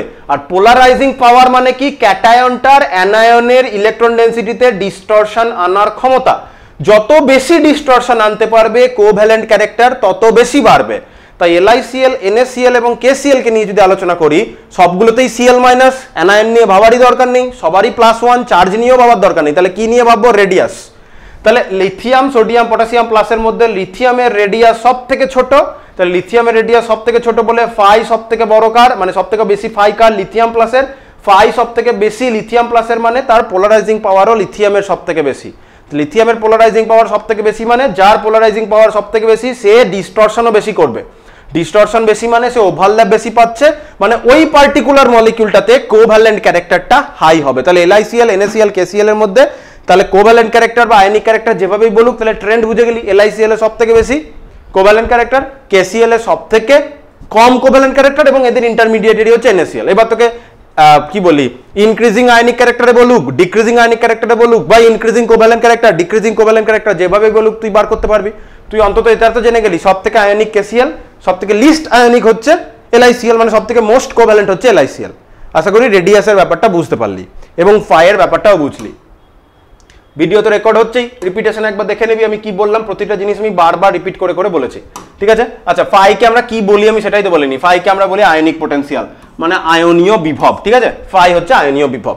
এবার আয়নীয় বিভব দেখ, তাহলে ফাইয়ের মান বৃদ্ধির সঙ্গে সঙ্গে সব আমি বলে দিয়েছি, যা যা এখানে পরপর লেখা আছে এরপরে আমি এই কথাগুলো বলেই দিলাম, নতুন করে আর বলার কিছু নেই, আমি জাস্ট বইয়ে লাইনগুলো মার্ক করে দিচ্ছি যেগুলো পরে যখন নিজে পড়বি তখন কোন জায়গাগুলোতে বেশি এমফ্যাসিস দিয়ে পড়বি, ঠিক আছে? সেগুলো হচ্ছে ফায়ের মান বৃদ্ধির সঙ্গে ক্যাটায়নের ধ্রুবায়ন ক্ষমতা, দ্যাট মিনস পোলারাইজেশন পাওয়ার পিপি বৃদ্ধি পায়, ফলে অ্যানায়নের অধিক বিকৃতি ঘটে। তাহলে পোলারাইজিং পাওয়ার যত বাড়বে অ্যানায়নের চার্জ ক্লাউডের ডিস্টরশন তত বেশি আসবে, যত বেশি ডিস্টরশন তত বেশি ওভারল্যাপ। তাহলে তড়িৎযোজী যৌগে সমযোজী প্রকৃতি বৃদ্ধি পায়। এই সব কথাগুলো বললাম, বারবার রিপিট নিয়ে বললাম, এক্সাম্পল দিয়ে বললাম। একবার ব্যাসার্ধকে রেডিয়াসকে ফিক্স রেখে দিয়ে চার্জের রেসপেক্টে বললাম, একবার চার্জকে ফিক্স রেখে রেডিয়াসের রেসপেক্টে বললাম। আশা করি ফাই সম্বন্ধে কোনো প্রবলেম তোদের মধ্যে থাকবে না। এখানে দেখ দেখ আমি একটা এক্সাম্পল নিয়েছিলাম, সেই এক্সাম্পলটাও আছে, অন্য একটা এক্সাম্পল নিয়েও বলেছে। তাহলে আমরা সেই এক্সাম্পলগুলোর দিকে একবার তাকাই। উদাহরণ 1, তাহলে কোনো পর্যায়ে লেফট টু রাইটে গেলে কি হয়? লেফট টু রাইটে গেলে রেডিয়াস ছোট হয়ে যায়, রাইট? লেফট টু রাইটে গেলে রেডিয়াস ছোট হয়। তাহলে তুই যদি লেফট টু রাইটে তুই যদি যাস, তারপরে বাম থেকে ডান দিকে গেলে ক্যাটায়নের চার্জের পরিমাণ বাড়ে কিন্তু আয়নীয় ব্যাসার্ধ কমে, ঠিক? তাহলে চার্জের পরিমাণ তো বাড়বে কারণ ব্যালেন্স ইলেকট্রন বাড়ছে। তাহলে চার্জের পরিমাণ বাড়বে, ব্যালেন্স ইলেকট্রন বাড়ছে বলে, সেই ব্যালেন্স ইলেকট্রন বাড়ছে মানে বেশি সংখ্যক ইলেকট্রন ছেড়ে দেওয়ার ক্ষমতা রাখবে লেফট টু রাইটে যাচ্ছে বলে। এবার কিন্তু আয়নীয় ব্যাসার্ধটা কি হয়? ব্যাসার্ধটা আবার কমে যায়, এই হচ্ছে ব্যাপার। তাহলে ব্যাসার্ধ কমে, তার ফলে কি হয়? চার্জ বাড়ছে যেটা ফাইকে বাড়ায়, রেডিয়াস কমছে যেটাও ফাইকে বাড়ায়। তাহলে লেফট টু রাইটে গেলে তুই যদি Na+, Mg2+, অ্যালুমিনিয়াম 3+, Si4+ কে নিয়ে আলোচনা করিস, চার্জ বাড়ছে লেফট টু রাইটে, চার্জ বাড়লো মানে ফাই বাড়লো, আবার লেফট টু রাইটে রেডিয়াসও কমে যায় মানে ফাই বাড়লো। তাহলে এই সবগুলোর মধ্যে পোলারাইজিং পাওয়ার কার সব থেকে বেশি? পোলারাইজিং পাওয়ার সিলিকনের সব থেকে বেশি হলো। এবার যদি প্রত্যেকেরই অ্যানায়নটা কমন নিয়ে নিস এদের সাথে, তাহলে এই সিলিকন যেটা দেখছিস পোলারাইজিং পাওয়ার হাই বলে সিলিকনের কম্পাউন্ডটাতে সব থেকে বেশি কি তৈরি হবে? কোভ্যালেন্ট ক্যারেক্টার তৈরি হবে, সিম্পল। এবার উপর থেকে নিচেরটাতে আমি অলরেডি আলোচনা করে দিলাম, আমি এই তিনটা আয়ন নিয়ে আলোচনা করেছিলাম, অথবা গ্রুপ 2 এর বেরিলিয়াম 2+, Mg2+, ক্যালসিয়াম 2+ কে নিয়ে তুই যদি আলোচনা করিস তাহলেও হবে। আচ্ছা, এখানে জারণ স্তর বলে একটা ওয়ার্ড ইউজ করেছে, যেন প্রবলেম না হয় পরে, সেই জন্য এই পয়েন্টটাও বলে দিই। কোন ধাতুর বিভিন্ন জারণ অবস্থায় জারণ সংখ্যা বৃদ্ধির সঙ্গে সঙ্গে, জারণ স্তর বা জারণ সংখ্যাটা কি বলেছিলাম কাজ চালানোর জন্য? রেডক্সটা কোনো পড়িনি, তাহলে বলেছিলাম যদি কোনো সিঙ্গেল অ্যাটম দেখতে পাস, তাহলে সিঙ্গেল অ্যাটমে যে চার্জটা লেখা রয়েছে ওটাই হচ্ছে তার জারণ অবস্থা, অক্সিডেশন নাম্বার। আর কোন একটা মলিকিউলকে নিউট্রাল দেখছিস, সেই মলিকিউলের ভেতরে ওই পার্টিকুলার অ্যাটমটা কি চার্জড অবস্থায় রয়েছে সেটা তার জারণ অবস্থা। যেমন আমি যদি বলি, ধর এখানে বলেছে যে Sn2+, Sn4+ বা Fe2+, Fe3+, সিঙ্গেল অ্যাটমে যে চার্জটা লেখা রয়েছে ওটাই ওর জারণ অবস্থা, ঠিক আছে? আর ধর আমি মলিকিউলের মধ্যে সিম্পল এক্সাম্পল আমি যদি বলি তোর NaCl এর ক্ষেত্রে কি ওভারঅল মলিকিউলটা তো নিউট্রাল, কিন্তু ওই ইন্ডিভিজুয়াল মলিকিউলটার ভিতরে সোডিয়াম +1, ক্লোরিন -1, তাহলে সোডিয়ামের জারণ অবস্থা হচ্ছে +1, ক্লোরিনের জারণ অবস্থা হচ্ছে -1। তাহলে জারণ অবস্থা যদি বৃদ্ধি পায়, তাহলে Sn2+ থেকে যদি Sn4+ এ যায়, 3 রেডিয়াসটা কম বেশি একই থাকবে, দুটো অক্সিডেশন স্টেটে একটু এদিক ওদিক হতে পারে কিন্তু মোটামুটি একই থাকবে। এখানে কি হবে? Sn4+ এ চার্জ বাড়ছে, চার্জ বেড়ে যাওয়ার ফলে কি হলো? চার্জ বেড়ে যাওয়ার ফলে ফাই বাড়লো মানে পোলারাইজিং পাওয়ার বাড়লো, এখানেও তাই 2+ থেকে 3+ হচ্ছে, তাহলে চার্জ বাড়লো মানে পোলারাইজিং পাওয়ার বাড়ছে, ঠিক আছে? এর ফলস্বরূপ দেখা যায় SnCl4 হচ্ছে সমযোজী তরল, কিন্তু SnCl2 জন্য দেখতে পাবে এটা আয়নীয় কঠিন, ঠিক আছে? তাহলে Sn4+ ওখানে পোলারাইজিং পাওয়ারটা এতটাই বাড়ছে ওটা সমযোজী হয়ে যায়, আর Sn2+ এ পোলারাইজেশনটা কম হওয়ার জন্য ওখানে আয়নিক ক্যারেক্টারটাই প্রিডমিনেটেড।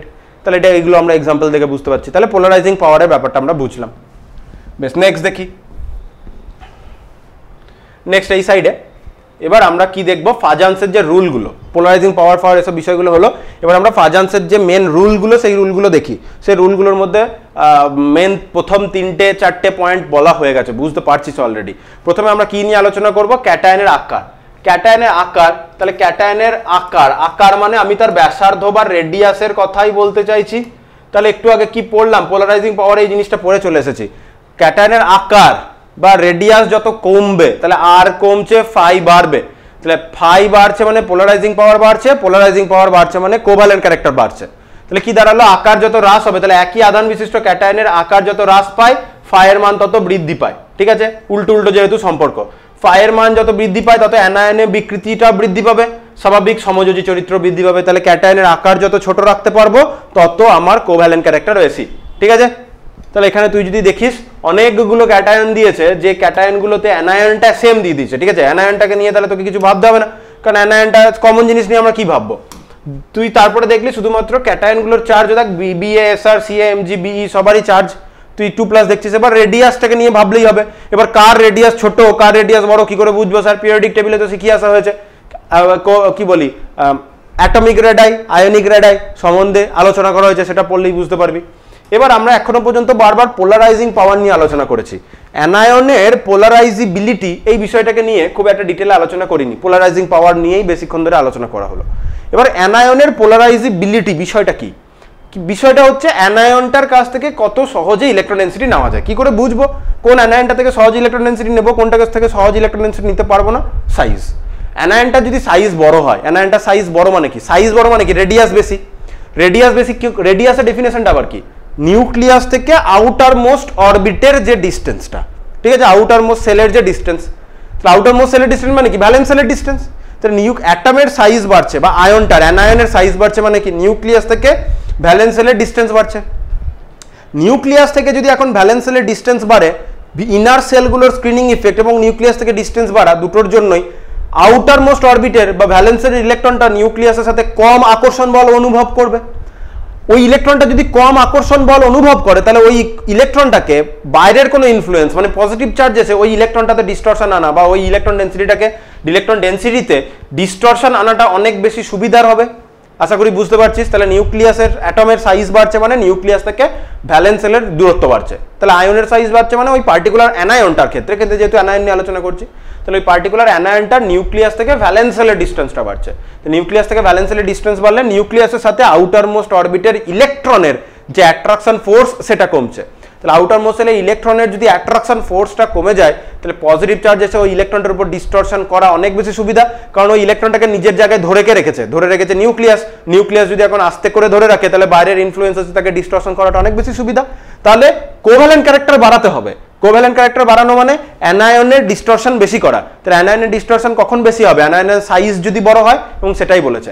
অ্যানায়নের আকার যদি বৃদ্ধি পায়, কি বলেছে? অ্যানায়নের আকার যদি বৃদ্ধি পায়, তাহলে কি হবে? ক্ষুদ্রাকার অ্যানায়ন অপেক্ষা বৃহদাকার অ্যানায়নে সমযোজ্য কক্ষের মানে ভ্যালেন্স সেলের বা যোজ্যতা কক্ষের ইলেকট্রনগুলি অধিকতর দুর্বলভাবে আবদ্ধ থাকে। তাই বৃহদাকার অ্যানায়নে সহজেই ক্যাটায়ন দ্বারা বিকৃত হয়ে উৎপন্ন যৌগের সমযোজী ধর্মের বিকাশ ঘটায়, যেটা বলছিলাম। বাস, তাহলে ক্যাটায়নের সাইজ হতে হবে ছোট, অ্যানায়নের সাইজ হতে হবে বড় কোভ্যালেন্ট ক্যারেক্টার ইন্ট্রোডিউস করতে গেলে। ঠিক আছে, আশা করি আমার কথা বুঝতে পারছিস। বেশ, নেক্সট দেখি। নেক্সট আর কি পয়েন্ট আছে? নেক্সট চার্জের কথাটা দেখ। চার্জের কথাটা, ক্যাটায়নের চার্জ নিয়ে বলার কিছু নেই। ফাইটা ক্যাটায়নের চার্জের সাথে ডাইরেক্টলি প্রপোর্শনাল। আজকে প্রথম যখন ফাইয়ের কথাটা বলছিলাম তখন চার্জ নিয়েই বলছিলাম। চার্জ যত বাড়বে তত ডিস্টরশন বেশি করবে অ্যানায়নের উপর। এটা হচ্ছে ব্যাপার। তাহলে ক্যাটায়নের চার্জের মাত্রা যদি বেশি হয়, তাহলে তো সমযোজিক চরিত্র বৃদ্ধি পাবে, এটা তো বললামই। অ্যানায়নের চার্জের সাথে কিভাবে সম্পর্কযুক্ত? এবার ধর তুই দুটো অ্যানায়ন নিয়েছিস, যে অ্যানায়নের ভ্যালেন্স সেলে ইলেকট্রন বেশি মানে ইলেকট্রন ডেন্সিটি বেশি, তো যার কাছে ইলেকট্রন ডেন্সিটি বেশি তার কাছ থেকে তো ইলেকট্রন নেওয়াটা সুবিধা। যার কাছে ইলেকট্রন ডেন্সিটি কম তার কাছ থেকে ইলেকট্রন নেওয়াটা প্রবলেমেটিক, কারণ যার কাছে ইলেকট্রন ডেন্সিটি বেশি ইলেকট্রন, তাহলে নিউক্লিয়াসকে অনেক বেশি ক্ষমতা দিতে হবে ওই বেশি ইলেকট্রনকে ধরে রাখার জন্য। তাহলে প্রতিটা ইলেকট্রনের কি বলবো, জেড ইফেক্টিভটা কমবে। কতটা জোরে ইলেকট্রনটাকে অ্যাট্রাক্ট করে রাখতে পারবে নিউক্লিয়াস, এই ক্ষমতাটা কমছে। কিন্তু যদি ইলেকট্রন কম থাকে তাহলে ওই অ্যাট্রাকশনটা বেশি হবে স্বাভাবিকভাবেই। সো যদি নাম্বার অফ চার্জ বাড়ে অ্যানায়নের, মানে অ্যানায়নের নেগেটিভ চার্জটা যদি বাড়তে শুরু করে, তাহলে কি হবে? ওই বেড়ে যাওয়া নেগেটিভ চার্জকে ডিস্টর্ট করা অনেক বেশি সুবিধা, মানে কোভ্যালেন্ট ক্যারেক্টার বাড়বে। তাহলে ক্যাটায়ন এবং অ্যানায়ন দুজনের যদি চার্জ বাড়তে থাকে, তাহলে কি হবে? কোভ্যালেন্ট ক্যারেক্টার বাড়বে। ঠিক আছে, ওই কথাই বলেছে। এই সাইডে চলে আয়। এবার বলেছে ক্যাটায়নের সর্ববহিস্থ কক্ষে 8টি ইলেকট্রন না হয়ে 18টি ইলেকট্রন বিশিষ্ট যদি হয়, তাহলে 8টি ইলেকট্রন না হয়ে 18টা ইলেকট্রন আউটার মোস্ট অরবিটে হতে হবে। মানে ধর ওই ডি অরবিটালের কথা বলা হচ্ছে। ঠিক আছে, ধর ডি অরবিটালের ক্ষেত্রে আমি ধর বললাম কপার 2+ কথা বলছি। ঠিক আছে, তুই যদি কপার 2+ কথাটা দেখিস, কপার 2+কে নিয়ে আমি যদি আলোচনা করি, কপার 2+ ক্ষেত্রে কি হবে? কপার 2+ মানে প্রথমে এই 18টা আর্গন হয়ে যাওয়ার পর 4s কপার 2+ করবো, কপার প্লাস করি দ্বারা, তাহলে 18টা, তবে আমি 18টা দেখাতে পারবো। আরও সিম্পল, এখানে একটা কমে যাবে, কপার 2+ আর একটা কমবে। আর এটা না দেখিয়ে জিঙ্ক 2+ দেখাই।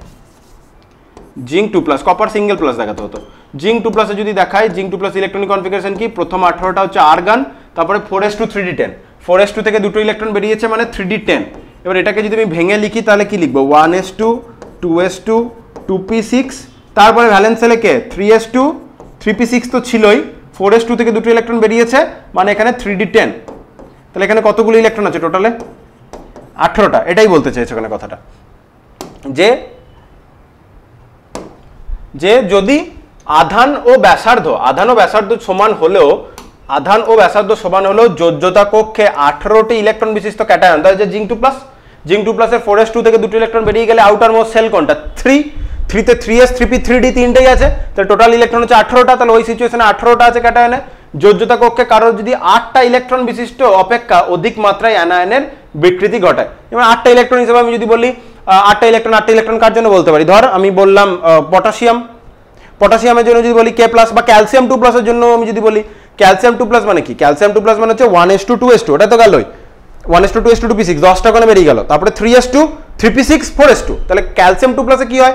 ক্যালসিয়াম 2+ এ 4s2 থেকে 2টি ইলেকট্রন বেরিয়ে যাওয়ার পর এখন 3s2 3p6, তাহলে ওখানে টোটাল ভ্যালেন্সিয়াল ইলেকট্রন এখন কটা দাঁড়ালো? ভ্যালেন্সিয়াল এখন ইলেকট্রন দাঁড়ালো 8টা, কিন্তু জিঙ্ক 2+ বলে ভ্যালেন্সিয়াল ইলেকট্রন কটা? 18টা, তাহলে জিঙ্ক 2+ কিন্তু ক্যালসিয়াম 2+ এর থেকে বেশি জোরে অ্যাট্রাকশন করবে ইলেকট্রন ডেনসিটি। এবার তুই বলবি পিরিয়ডিক টেবিলে লেফট টু রাইটে তো সাইজটাও কমে, এবার কি হয়? জিঙ্ক মানে ট্রানজিশন মেটালের ক্ষেত্রে প্রবলেমটা কি হচ্ছে? ডি অরবিটাল আসার ফলে স্ক্রিনিং ইফেক্টটা ডি অরবিটালের কম, ডি অরবিটালের স্ক্রিনিং ইফেক্ট বা শিল্ডিং ইফেক্ট কম হওয়ার জন্য নিউক্লিয়াস এখন ভ্যালেন্সিয়াল ইলেকট্রন ডেনসিটিকে জোরে টানতে পারবে।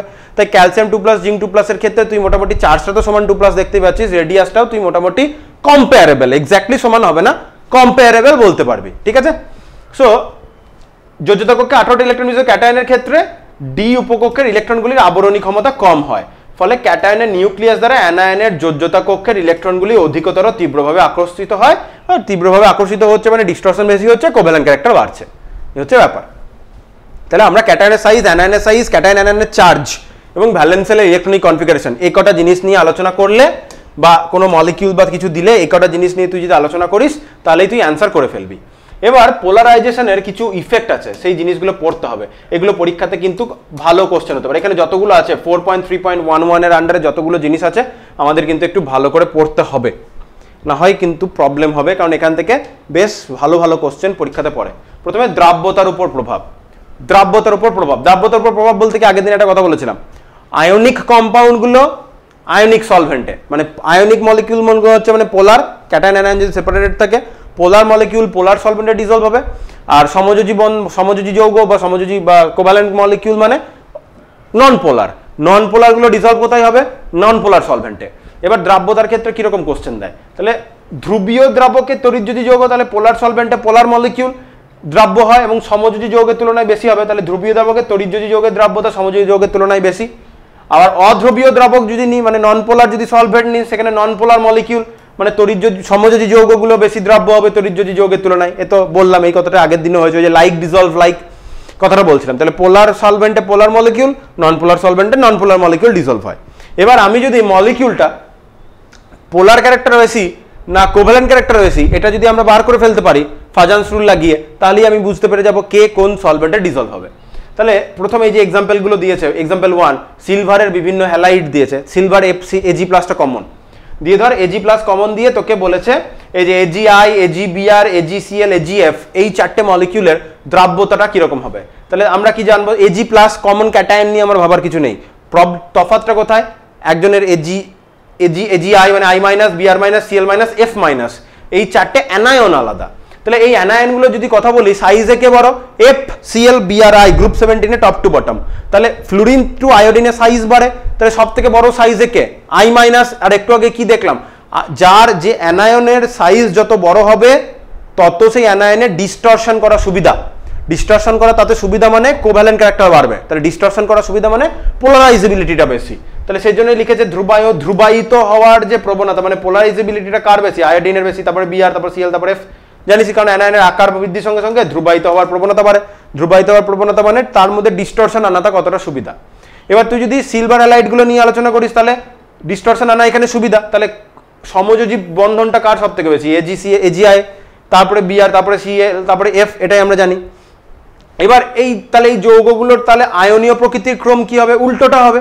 এবার আমি এগুলোকে যদি ধ্রুবীয় দ্রাবক বা এই যেমন জল, তোকে জল বলে দেবে, অনেক সময় ধ্রুবীয় দ্রাবক বলবে না, তাহলে জল হচ্ছে একটা ধ্রুবীয় দ্রাবক, মনে রাখলি জল একটা ধ্রুবীয় দ্রাবক। কেন? হাইড্রোজেন বন্ড বলবো তখন তো জানতে পারবি, কারণ ওখানে অক্সিজেনের মাথায় ডেল্টা নেগেটিভ, হাইড্রোজেনের মাথায় ডেল্টা পজিটিভ। এখন যখন ওই কথাটা বলছি না, তাহলে তার আগে একটু বুঝে রাখবা ডেল্টা নেগেটিভ পজিটিভের কথাটা ইলেকট্রোনেগেটিভিটি বলতে কি বলেছিলাম কি আমার মনে পড়ছে না, যদিও হাইড্রোজেন বন্ড বলতে গিয়ে বা কিছু বলতে গিয়ে আবার ভবিষ্যতে বলবো। বা এইভাবেও ভাবতে পারিস জলটা সলিউশনে H+ আর OH- ভাঙে, এটাও ভাবতে পারি। যদিও এই কি বলবো এই ডিসোসিয়েশনটা খুবই কম হয়, আসলে ধ্রুবীয় কেন ওই অক্সিজেনের মাথায় ডেল্টা নেগেটিভ, হাইড্রোজেনের ডেল্টা পজিটিভ, পোলার বন্ড থাকে। যাই হোক পরে বলবো এগুলো নিয়ে, আপাতত মনে রাখ জল হচ্ছে একটা ধ্রুবীয় দ্রাবক মানে পোলার সলভেন্ট। তাহলে পোলার সলভেন্টে কে সব থেকে বেশি ডিজলভ হবে, যে পোলার মানে যার আয়নিক ক্যারেক্টার বেশি, তাহলে এইভাবেই হবে। তাহলে এইভাবে আমরা সলিবিলিটিটা বলতে পারি। তাহলে একটা ইম্পর্টেন্ট এজির সিলভারের এই মলিকিউলগুলোর দ্রাব্যতার ক্রম তোকে জলে জানতে চাইতে পারে। জল না বলে তোকে যদি কোনো নন পোলার কিছু বলে দেয়, ধর অ্যালকোহল বললো বা তোকে বেনজিন বললো বা ইথার বললো, এরকম টাইপের কম্পাউন্ড যদি বলে তখন অন্যটা বলবি সমাজ। মানে তোকে পোলার সলভেন্ট আর নন পোলার সলভেন্ট কেমিস্ট্রি পড়তে পড়তে তুই অর্গানিক যখন পড়বি তখন অটোমেটিক্যালি শিখবি এটা পোলার সলভেন্ট আর নন পোলার সলভেন্ট, এই জিনিসপত্রগুলো বলবো, তো চিন্তা নেই। আপাতত কি জানলাম, এতটা পড়তেছে জল হচ্ছে একটা পোলার সলভেন্ট, আপাতত এতটুকুই জান তাহলেই হবে। বাকি ভাবিস না পরীক্ষাতে যদি এমন কোনো সলভেন্ট দিয়ে দেয় স্যার কি করে বুঝবো, এই প্রশ্নগুলো আসা স্বাভাবিক, চিন্তা নেই। 2 বছর 1.5 বছর ধরে 1.5-2 বছর ধরে কেমিস্ট্রি পড়তে পড়তে কিছু সলভেন্ট তুই শিখেই যাবি যে কটা পোলার কটা নন পোলার। সো তার মধ্যে থেকে ওই কমন সলভেন্টগুলোর মধ্যে থেকেই দেবে, এমন কিছু সলভেন্টের মধ্যে থেকে দেবে না যেটা তুই জানিস না। এবার বলেছে অ্যালকোহলে KCl আর KI এর দ্রাব্যতা নিয়ে আলোচনা করতে বলেছে। আবার K+টা কমন, একটা হচ্ছে Cl-, একটা হচ্ছে I-। তাহলে I- বেশি সাইজে বড় মানে পোলারাইজেবিলিটি বেশি, তাহলে KI-টা হচ্ছে পোলারাইজেবিলিটি বেশি মানে ডিস্ট্রাকশন বেশি, তাহলে KI-টা হচ্ছে মোর কি কোভ্যালেন্ট দেন KCl। তাহলে অ্যালকোহল হচ্ছে কম ধ্রুবীয়, ঠিক আছে। কম ধ্রুবীয় হলে কি হবে, পটাশিয়াম আয়োডাইড দ্রাব্য হবে, কারণ পটাশিয়াম আয়োডাইডটাও নিজেই কম ধ্রুবীয় মানে ওখানে কোভ্যালেন্ট ক্যারেক্টারটা বেশি, I- সাইজ বড় বলে। পটাশিয়াম ক্লোরাইড অদ্রাব্য, কারণ পটাশিয়াম ক্লোরাইডে ধ্রুবীয় ক্যারেক্টারটা বেশি, সলভেন্টের ধ্রুবীয় ক্যারেক্টারটা কম, KI-এও ধ্রুবীয় ক্যারেক্টারটা কম মানে আয়নিক ক্যারেক্টার কম, তাহলে ও ভালো দ্রাব্য হলে দ্রাব্য হলো না, সেটাই। আচ্ছা, ধাতব কার্বনেটের তাপীয় স্থায়িত্ব, এই টাইপের কোশ্চেনও এন্ট্রান্সে আসে। তো ধাতব যে কার্বনেটগুলো রয়েছে তাদের তাপীয় স্থায়িত্ব, তাপে কতটা স্থায়ী হবে না হবে। তো ধাতব কার্বনেট যেগুলো দিয়েছে তাহলে সবারই CO3 2- আয়নটা কমন। বাকি এবার তোকে ধর দ্বিতীয় শ্রেণীর বেরিলিয়াম, ম্যাগনেসিয়াম, ক্যালসিয়ামের মধ্যে আলোচনা করতে দিয়েছে। তাহলে BeCO3, MgCO3 আর CaCO3, তাহলে প্রত্যেকেতে CO3 2- টা কমন। তাহলে CO3 2- ওই অ্যানায়নটা নিয়ে আমার দরকার নেই, আমার দরকার কাকে, যে ক্যাটায়নগুলো কি, তাহলে Be2+, Mg2+ আর Ca2+। এবার ফাইয়ের কথা আমরা যদি বলি BeMgCa,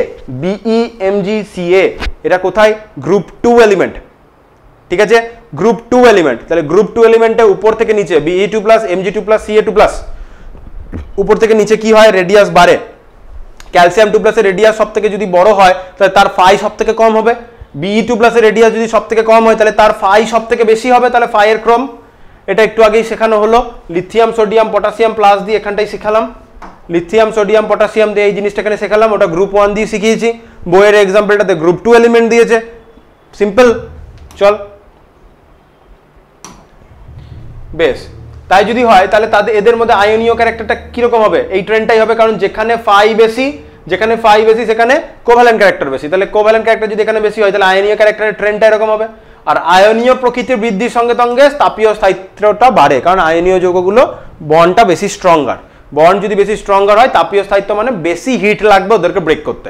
তাহলে আয়নিক ক্যারেক্টার বাড়লে তাপীয় স্থায়িত্বও বাড়বে, তাহলে যেটা আয়নিক ক্যারেক্টারের ট্রেন্ড সেটাই তাপীয় স্থায়িত্বের ট্রেন্ড, এই হচ্ছে ব্যাপার।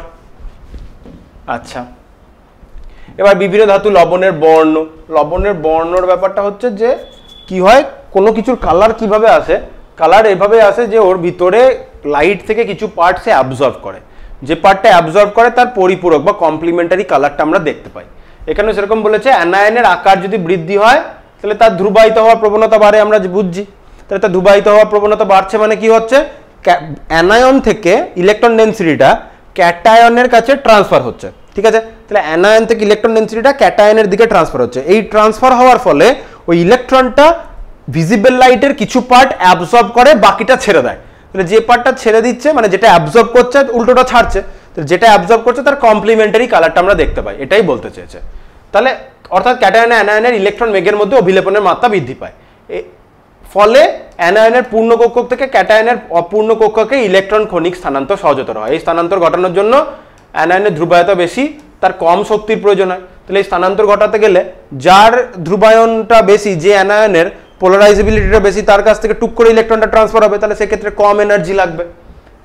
এই প্রয়োজনীয় শক্তি দৃশ্যমান আলো থেকে সংগৃহীত হয়। তাহলে দৃশ্যমান আলোর যে অংশটা শোষিত হয় তার পরিপূরক বর্ণ যৌগটা বর্ণায়িত হয়। আর যে ক্যাটায়নের ধ্রুবায়ন ক্ষমতাটা কম তার অ্যানায়ন থেকে ক্যাটায়ন ইলেকট্রন ট্রান্সফার ঘটনাটার জন্য অপেক্ষাকৃত অনেক বেশি শক্তি লাগবে।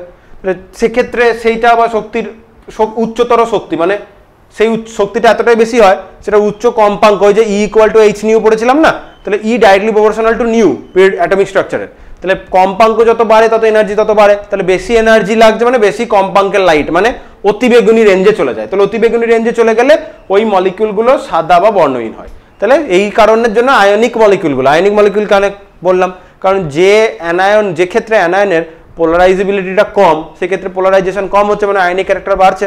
তাহলে আয়নিক যৌগগুলো সাদা বা বর্ণহীন হয়। যেমন HgCl2 সাদা কিন্তু HgI2 লাল, তাহলে এটা কোভ্যালেন্ট ক্যারেক্টার বেশি। AgCl সাদা কিন্তু HgI হলুদ, AgCl সাদা কারণ ওখানে আয়নিক ক্যারেক্টারটা বেশি, AgI কোভ্যালেন্ট ক্যারেক্টারটা বেশি। PbCl2 সাদা কারণ এখানে আয়নিক ক্যারেক্টার বেশি, PbI2 সোনালী হলুদ কারণ এখানে কি ক্যারেক্টার বেশি, কোভ্যালেন্ট ক্যারেক্টার বেশি। এটাই বলছে যে কোভ্যালেন্ট ক্যারেক্টার যত বেশি ইন্ট্রোডাকশন হবে তত কালার বেশি করে ইন্ট্রোডাকশন হবে।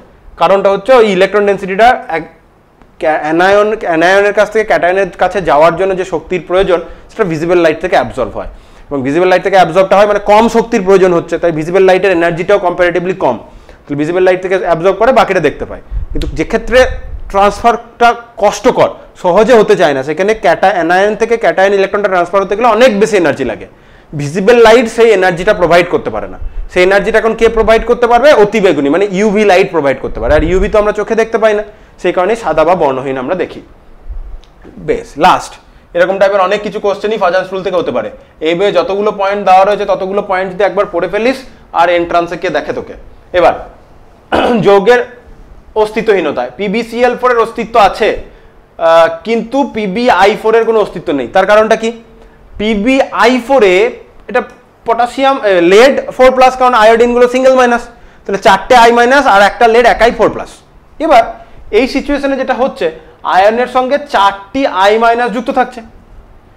এই I- এর আকার অনেক বড়, I- এর আকার এত বড় হয় I- এর কাছ থেকে ইলেকট্রন ডেন্সিটিটাকে Pb4+ বিশালভাবে ডিস্টরশন করে, ধ্রুবায়নটা বিশাল পরিমাণে ধ্রুবায়িত করে। এত পরিমাণে ধ্রুবায়িত হয় যে 4টে I- এর মধ্যে 2টো I- ইলেকট্রন বর্জন করে জারিত হয়ে I2 তে পরিণত হয়ে যায়। এত বেশি পরিমাণে ইলেকট্রন ডেন্সিটিটা লেড দুটো I- এর কাছ থেকে এত বেশি জোরে টেনে ফেলে যে দুটো I- কনভার্ট হয়ে I2 তেই কনভার্ট হয়ে যায়। এর ফলে Pb4+ আয়ন ওই আয়োডিনের কাছ থেকে দুটো আয়োডিন ইলেকট্রন ছেড়ে দেয়, Pb4+ ওই দুটো আয়োডিন নিয়ে Pb2+ এ কনভার্ট হয়ে যায়, আর ওই আয়োডিন দুটো I2 তে কনভার্ট হয়ে যায় এবং ওটা Pb2+টা দুটো আয়োডিনের সাথে Pb/I2 তে হয়। দ্যাট মিনস Pb/I4 Pb/I2 এবং I2 তে ডিভাইড হয়ে পড়ে। এই কারণে Pb/I4 এর অস্তিত্ব আমরা পাই না, Pb/I2 এর অস্তিত্ব পাই। PbCl4 এর ক্ষেত্রে এই সিচুয়েশনটা হয় না, কারণ Cl- এর সাইজটা কম্পারেটিভলি ছোট, তাহলে ওখানে ডিস্টরশনটা করতেও কষ্ট বেশি। এর ফলে এত বেশি ডিস্টরশন করে ফেলে না যে PbCl4টা PbCl2 আর Cl2 তে কনভার্ট হওয়ার দরকার পড়ে। Pb/I4 এর ক্ষেত্রে জিনিসটা হয়ে যায়। Pb4+ আয়োডিনের I- এত বেশি পরিমাণে ডিস্টরশন করে, কারণ I- সাইজে বড়, ডিস্টরশন করা সুবিধা, এত বেশি ডিস্টরশন করে যে দুটো I- ইলেকট্রন ছেড়ে দিয়ে I2 তে কনভার্ট হয়ে যায়, আর ওই ছেড়ে দেওয়া ইলেকট্রন দুটো Pb গেইন করে নিয়ে Pb2+ চলে আসে, বাকি I- দুটো ওই 2+ Pb2+ এর সাথে যুক্ত হয়ে Pb/I2 করে। এই ছিল তোর ফাজান্স রুল, ঠিক আছে? ফাজান্স রুল এখানে কমপ্লিট হলো। এরপরে আমরা অসমযোজী বন্ধনের ব্যাপারটা বুঝবো, এবং পরের ক্লাসে VSEPR থিওরি শুরু করার জন্য আমাদের কিছু প্রিলিমিনারি কনসেপ্ট লাগবে। বন্ধন দৈর্ঘ্য কাকে বলে, বন্ধন কোণ কাকে বলে, বন্ড ডিসোসিয়েশন এনার্জি বলতে কি বুঝি, এরকম 2-4টে ডেফিনেশন আমরা দেখবো, তাহলেই আমাদের ক্লাস হয়ে যাবে। এবার আর কিছু ঝামেলার জায়গা নেই, আমরা ফাজান্স রুল পড়ে ফেলেছি। ইম্পর্টেন্ট জিনিস, ফাজান্স রুলটা বলতেই আমার 1 ঘন্টার কাছাকাছি লাগলো, 53 মিনিট, কারণ এটা ভালো করে পড়লে একটু টাইম তো লাগবেই। এবার এটা যে পড়ে ফেললি এবার এন্ট্রান্সে সুন্দর সমস্ত অ্যান্সার করে ফেলবি, কনসেপ্টটা ক্লিয়ার। এবার অসমযোজী বন্ধন সম্বন্ধে বলি। অসমযোজী বন্ধনকে ইংলিশে আমরা বলি কোঅর্ডিনেট বন্ড বলি। এবার দেখ, কোভ্যালেন্সি মানে কি বা কোভ্যালেন্ট বন্ড মানে কি? যেখানে একটা ইলেকট্রন পেয়ার দুজনা ইকুয়ালি শেয়ার করে সেটাকে কোভ্যালেন্ট বন্ড বলি। এবার যে আগের দিন এক্সাম্পলটা বলছিলাম, 20 টাকার জিনিসটা কিনবো, তুই 10 টাকা দিলি, আমি 10 টাকা দিলাম, দিয়ে দুজনে ইকুয়ালি শেয়ার করলাম, মানে খাবারটা কিনলাম 20 টাকা, দিয়ে দুজনে ইকুয়ালি খাবারটা খেলাম, এটা হচ্ছে কোভ্যালেন্ট বন্ড। কোঅর্ডিনেট বন্ডে কি হয়? 20 টাকার জিনিস তুই কোনো টাকা দিলি না, আমি একাই 20 টাকা দিলাম, কিন্তু শেয়ার দুজনেই করলাম। তাহলে এখানেও তাই, একটা করে ইলেকট্রন দেওয়া হলো, দুজনে ওই দুটো ইলেকট্রনকে সমানভাবে ব্যবহার করলো, শেয়ার্ড পেয়ার। এক্ষেত্রে কি হয়? দুটো ইলেকট্রনই দুজনে শেয়ার করে, কিন্তু ওই দুটো ইলেকট্রন দেয় একজনই। আগের ক্ষেত্রে একটা করে দুধ ছিল, দুটো অ্যাটম, ইকুয়ালি ইলেকট্রন ডোনেট করছিল, ইকুয়ালি শেয়ার করছিল। এক্ষেত্রে ইকুয়ালি ডোনেট করছে না, একজনই দুটো দিচ্ছে কিন্তু শেয়ারটা দুজনে ইকুয়ালিই করছে। এই টাইপের বন্ডকেই আমরা বলছি কোঅর্ডিনেট বন্ড। এবার যেহেতু ইকুয়ালি শেয়ারলি করছে, বন্ধন জোড় তৈরি হচ্ছে, তাই কোঅর্ডিনেটটা এক প্রকারের কোভ্যালেন্সি, তাহলে কোঅর্ডিনেট কোভ্যালেন্ট বন্ড আমরা বলতেই পারি, ঠিক আছে, বা শুধু আমরা কোঅর্ডিনেট বন্ড বলছি। আর এর আরেকটা নাম কি আছে? এর আরেকটা নাম আছে dative bond, right? So dative বন্ডটা এটার নাম। এবার ক্ষেত্রে তো কনসেপ্টটা বুঝে গেলি, ডেফিনেশন দেখবি, একজনের কাছ থেকে বন্ধন জোড় একজনের কাছ থেকে ইলেকট্রন জোড় আরেকজনের ভ্যালেন্স সেলে কমপ্লিটলি ট্রান্সফার হয়ে যায়। ভ্যালেন্স সেলে কমপ্লিটলি ট্রান্সফার হয় না, ভুল কথা বললাম। একজনের বন্ধন জোড় আরেকজনকে দেয় তার ভ্যালেন্স সেল, এবং এর ভ্যালেন্স সেলের ওভারল্যাপ হয়ে দুজনে ইকুয়ালি ইউজ করে, কমপ্লিটলি ট্রান্সফার হয়ে গেলে তো আয়নিক বন্ড হয়ে যাবে। দিয়ে দুজনে ইলেকট্রন জোড়কে ইউজ করে অষ্টক পূর্ণ করে। তাহলে অসমযোজী বন্ধন কি হয়? তাহলে রাসায়নিক সংযোগে অংশগ্রহণকারী দুটো পরমাণুর মধ্যে একটি পরমাণু একজোড়া ইলেকট্রন যোগান দিলে এবং উভয় পরমাণুই সেই ইলেকট্রন জোড়কে ব্যবহার করে অষ্টক পূর্ণ করলে পরমাণু দুটি পরস্পর মিলিত হওয়ার যে ক্ষমতা লাভ করে তাকে অসমযোজ্যতা বলে। তাহলে যে বন্ধন জোড়টা তৈরি হচ্ছে সেই বন্ধন জোড়ে একজনই দুটো ইলেকট্রন দিচ্ছে কিন্তু ইউজ দুজনাই করছে, এবং তাদের ভ্যালেন্স সেলের কি হচ্ছে? ওভারল্যাপ হয়। এবার যে ইলেকট্রন ডেন্সিটিটা ডোনেট করে তাকে আমরা ডোনার বা দাতা বলবো, আর যে গ্রহণ করে তাকে অ্যাকসেপ্টার বলবো। অ্যাকসেপ্টারের বাংলাটা দেখি কি দিয়েছে, গ্রহীতা এরকম কিছু একটা দেবে, গ্রহীতা, ঠিক বলেছি। তাহলে যে অ্যাকসেপ্ট করবে তাকে আমরা গ্রহীতা বা অ্যাকসেপ্টার বলবো। আমরা অলওয়েজ ডোনার টু অ্যাকসেপ্টার এটাকে তীর চিহ্ন দিয়ে দেখাবো, ঠিক আছে? তাহলে ডোনারের ইলেকট্রন ডেন্সিটি অ্যাকসেপ্টার গ্রহণ করছে, ডোনার টু অ্যাকসেপ্টার তীর চিহ্ন দিয়ে দেখাবো। এই বিষয়ে একটা কথা অলরেডি বলে রাখি, কোঅর্ডিনেশন কেমিস্ট্রি আমাদের পরের বছর কোঅর্ডিনেট বন্ডের উপরই একটা চ্যাপ্টার রয়েছে, কোঅর্ডিনেশন কেমিস্ট্রি বা কোঅর্ডিনেটেড মলিকিউল যাই বলবে আর কি, ওই কমপ্লেক্স কম্পাউন্ড যাই হলো সেগুলোকে আমরা কমপ্লেক্স কম্পাউন্ডও বলি। যাই হোক, ওখানে অসমযোজী বন্ধনের উপরেই চ্যাপ্টারটা, অসমযোজী বন্ধনটা খুব ইম্পর্টেন্ট। অনেক ক্ষেত্রে কি হয়, অসমযোজী বন্ধনকে আমাদের তীর চিহ্ন দিয়ে দেখাতে হয়। এবার অনেক ক্ষেত্রে কি করা হয় যে ওই চ্যাপ্টারটা অসমযোজী বন্ধন চ্যাপ্টার, তো অনেক ক্ষেত্রে ওই তীর চিহ্ন না দেখিয়ে সিম্পল কোভ্যালেন্ট বন্ড যেরকম হয়, অনেক ক্ষেত্রে আমরা এরকম সিঙ্গেল দাগ দিয়ে দিই, সব তীর চিহ্ন মেনশন করি না। তো ওটা তখন কিছু কিছু জায়গাতে তোকে বুঝে নিতে হয় যে এখানে কোঅর্ডিনেট বন্ড রয়েছে, তীর চিহ্নটা জাস্ট মেনশন করেনি। এইটা অনেক ক্ষেত্রে দেখবি যে যেখানে তো কোঅর্ডিনেট বন্ড হচ্ছে তাও তীর চিহ্ন কেন দেয়নি, অনেক ক্ষেত্রে দেয় না, কিছু করার নেই, ওটা তোকে একটু বুঝে নিতে হবে, টেকেন ফর গ্রান্টেড এর মতো ব্যাপার আর কি। আচ্ছা, কোঅর্ডিনেট বন্ডের ঘটনাটা কিরকম করে ঘটে আমি একটু বোঝানোর চেষ্টা করি। এরপরে যখন কি বলি শেপ অফ দ্য মলিকিউলগুলো শিখবো, কি বলে হাইব্রিডাইজেশন শিখবো, অরবিটালের কনসেপ্ট শিখবো, তখন এই বিষয়গুলো আরো ভালো করে বুঝতে পারবি। তাহলে যে ডোনার অ্যাটম হবে, কি বললাম, যে ডোনার অ্যাটম হবে দাতা, ডোনার অ্যাটমের কাছে এক্সেস ইলেকট্রন ডেন্সিটি থাকতে হবে। তাহলে এর কাছে কি থাকবে? এক্সেস ইলেকট্রন ডেন্সিটি থাকবে। আর যে অ্যাকসেপ্টারের ক্ষেত্রে কি হবে? অ্যাকসেপ্টারের কাছে থাকতে হবে ভ্যাকেন্ট অরবিটাল, ঠিক আছে? তাহলে কি হলো, যে ডোনারের কাছে আছে এক্সেস ইলেকট্রন ডেন্সিটি, সে যা বন্ড করার করে ফেলেছে, বাকিদের সাথে কোভ্যালেন্ট বন্ড ফন্ড যা করার করে ফেলেছে, কোভ্যালেন্ট বন্ড করে নিজের অক্টেট করে ফেলেছে, এরপরেও তার কাছে এক্সট্রা ইলেকট্রন আছে, দ্যাট মিনস লোন পেয়ার, ঠিক আছে? এক্সট্রা ইলেকট্রন ডেন্সিটি আছে, দ্যাট মিনস লোন পেয়ার রয়েছে। লোন পেয়ার বন্ড পেয়ার কি আগের দিনের ক্লাসেই বললাম, তাহলে তার কাছে লোন পেয়ার ইলেকট্রন ডেন্সিটি রয়েছে। যে অ্যাকসেপ্টার, সে তার বন্ড ফন্ড যা করার করেছে, বন্ড করার পরেও তার অক্টেট কমপ্লিট হয়নি। তাহলে অক্টেট যখন বন্ড কোভ্যালেন্ট বন্ড যা করার করে ফেলেছে, অক্টেট কমপ্লিট হলো না, অ্যাকসেপ্টারের কথা বলছি। অক্টেট যদি কমপ্লিট না হয়, তার এখন ইলেকট্রন ডেন্সিটি নেওয়ার একটা চাহিদা রয়েছে, কারণ সে অক্টেট কমপ্লিট করতে পারেনি। এবং শুধুমাত্র চাহিদা থাকলেই হবে না, এক্সট্রা যে ইলেকট্রন ডেন্সিটিটা আসছে সেই ইলেকট্রন ডেন্সিটিটাকে অ্যাকসেপ্ট করার জন্য নিজের কাছে ভ্যাকেন্ট অরবিটালও তো চাই। ভ্যাকেন্ট, তোর বাড়িতে অতিথি আসছে, তুই অতিথিকে রাখতে চাইছিস কিন্তু তোর বাড়িতে ফাঁকা ঘরই নাই, তাকে শুতে কোথায় দিবি, সেরকম একটা ব্যাপার।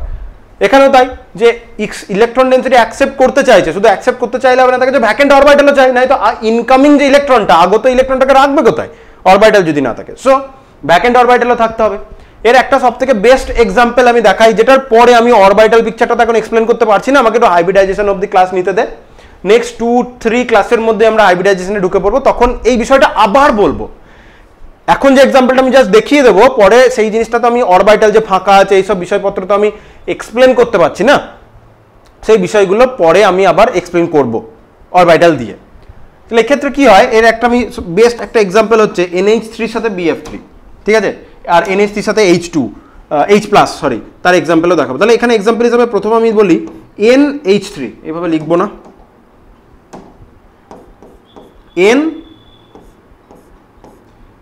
NH3, এত ভেঙে ভেঙে এখনো শেপ অফ দ্য মলিকিউল করিনি, এত এরকম করে দরকারও নাই লেখার। তো আমি কি করি, NH3 সিম্পল টার্মেই লিখি, জটিলতা বাড়াচ্ছি না।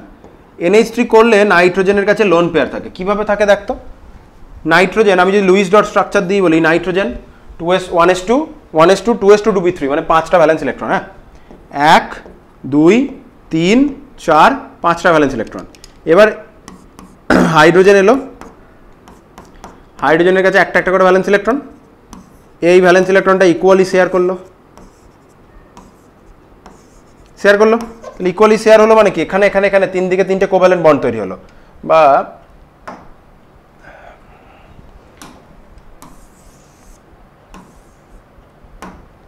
লুইস ডট স্ট্রাকচারটা গোটাটাই দেখাই যদি ভালো করে বুঝতে পারিস।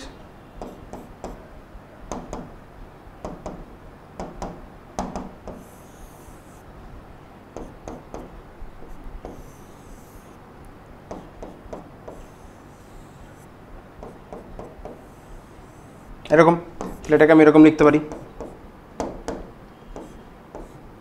আমি শেপ নিয়ে গেলামই না, এটা পিরামিডাল শেপ হয় অ্যামোনিয়ার, আমি শেপের কথা এখানে বোল্ড ডট কিছু করলাম না। তাহলে দেখ, নাইট্রোজেন তার 3টে ভ্যালেন্স ইলেকট্রনকে ইউজ করেছে 3টে হাইড্রোজেনের সাথে বন্ড করার ফলে, তাহলে 3টে কোভ্যালেন্ট বন্ড, তাহলে 3টে কোভ্যালেন্ট, তাহলে নাইট্রোজেন দেখতো এইটা যেটা ইউজ হয়নি এটাই তো লোন পেয়ারটা, এটা যেটা ইউজ হয়নি এটাই তো নাইট্রোজেনের এলপিটা, লোন পেয়ারটা। তাহলে নাইট্রোজেনের এক কাছে এলপি রয়েছে, তাহলে ওখানে 2টো ইলেকট্রন আর 3টে বিপি রয়েছে, তাহলে এই বন্ডে 2টো ইলেকট্রন, এই বন্ডে 2টো ইলেকট্রন আর এই বন্ডে 2টো ইলেকট্রন, তাহলে 3 2 6টা কোভ্যালেন্ট বন্ড থেকে 6টা ইলেকট্রন, আর লোন পেয়ারে 2টো, তাহলে 8টা ইলেকট্রন। তাহলে নাইট্রোজেন করে ফেলেছে অক্টেট, তো নাইট্রোজেন অ্যামোনিয়ার সাথে বন্ড করে ফেলেছে অক্টেট, ঠিক আছে। আর অক্টেট ডেফিসিয়েন্ট স্পিসিস হিসেবে আমি কি দেখিয়েছিলাম, BF3। অক্টেট কমপ্লিট নেই এরকম স্পিসিস কি দেখিয়েছিলাম, BF3। বোরন 3টে ফ্লুরাইডের সাথে বন্ড করেছে, 3টে কোভ্যালেন্ট বন্ড, তাহলে 6টা ইলেকট্রন, আর বোরনের কাছে কোনো লোন পেয়ার নেই, আগের দিন দেখিয়েছি। তাহলে লোন পেয়ার নেই, তাহলে অক্টেট কমপ্লিট নেই, সেক্সটেড কন্ডিশনে রয়েছে, তো ইলেকট্রন ডেনসিটি টানছে, এবং বোরনের কাছে ব্যাক এন্ড পি অরবিটাল থাকে। ওই ব্যাক এন্ড পি অরবিটালে কি করে, বোরন নাইট্রোজেনের কাছ থেকে ইলেকট্রন ডেনসিটি অ্যাকসেপ্ট করে, যার ফলে নাইট্রোজেন এবং বোরন মাঝে কি হয়, নাইট্রোজেন এবং বোরন এই ইলেকট্রন ডেনসিটিটাকে ইকুয়ালি শেয়ার করতে শুরু করে। এখানে তো BF3 আছে আর এখানে তো NH3 আছে, সেটা তো নয়। তাহলে এই ইলেকট্রন ডেনসিটি দুটোকে নাইট্রোজেন এবং বোরন সমানভাবে ইউজ করতে শুরু করে। নাইট্রোজেনে তো অক্টেট ছিলই, দিল, নাইট্রোজেন ওই দুটোকে ইউজ করছে, ওর সাথে সমানভাবে ইউজ করছে, অক্টেট তো রইলই, আর এই দুটো এক্সট্রা ইলেকট্রন ডেনসিটি পাওয়ার ফলে বোরনেরও এখন অক্টেটটা কমপ্লিট হলো। তাহলে এটাকেই আমরা বলছি কোঅর্ডিনেট বন্ড, ঠিক আছে। কোঅর্ডিনেট বন্ডের আমি আরেকটা এক্সাম্পল দেখাই, সেই এক্সাম্পলটা আমাদের একটু ইম্পর্টেন্ট এক্সাম্পলই বলতে পারিস, এবং পরে ওই পার্টিকুলার মলিকিউলটা শেপও বলতে পারতে হবে। যেমন ধর আমি NH3 তো ব্যাপারটা বুঝলাম, NH3 নাইট্রোজেনের কাছে লোন পেয়ার রয়েছে। এবার আমি ধর বললাম H+ আয়ন, H+ আয়ন মানে কি, H+ আয়ন মানে হচ্ছে এর 1s যে অরবিটালটা সেটা ভ্যাকেন্ট, তাই আমি 1s0 লিখলাম।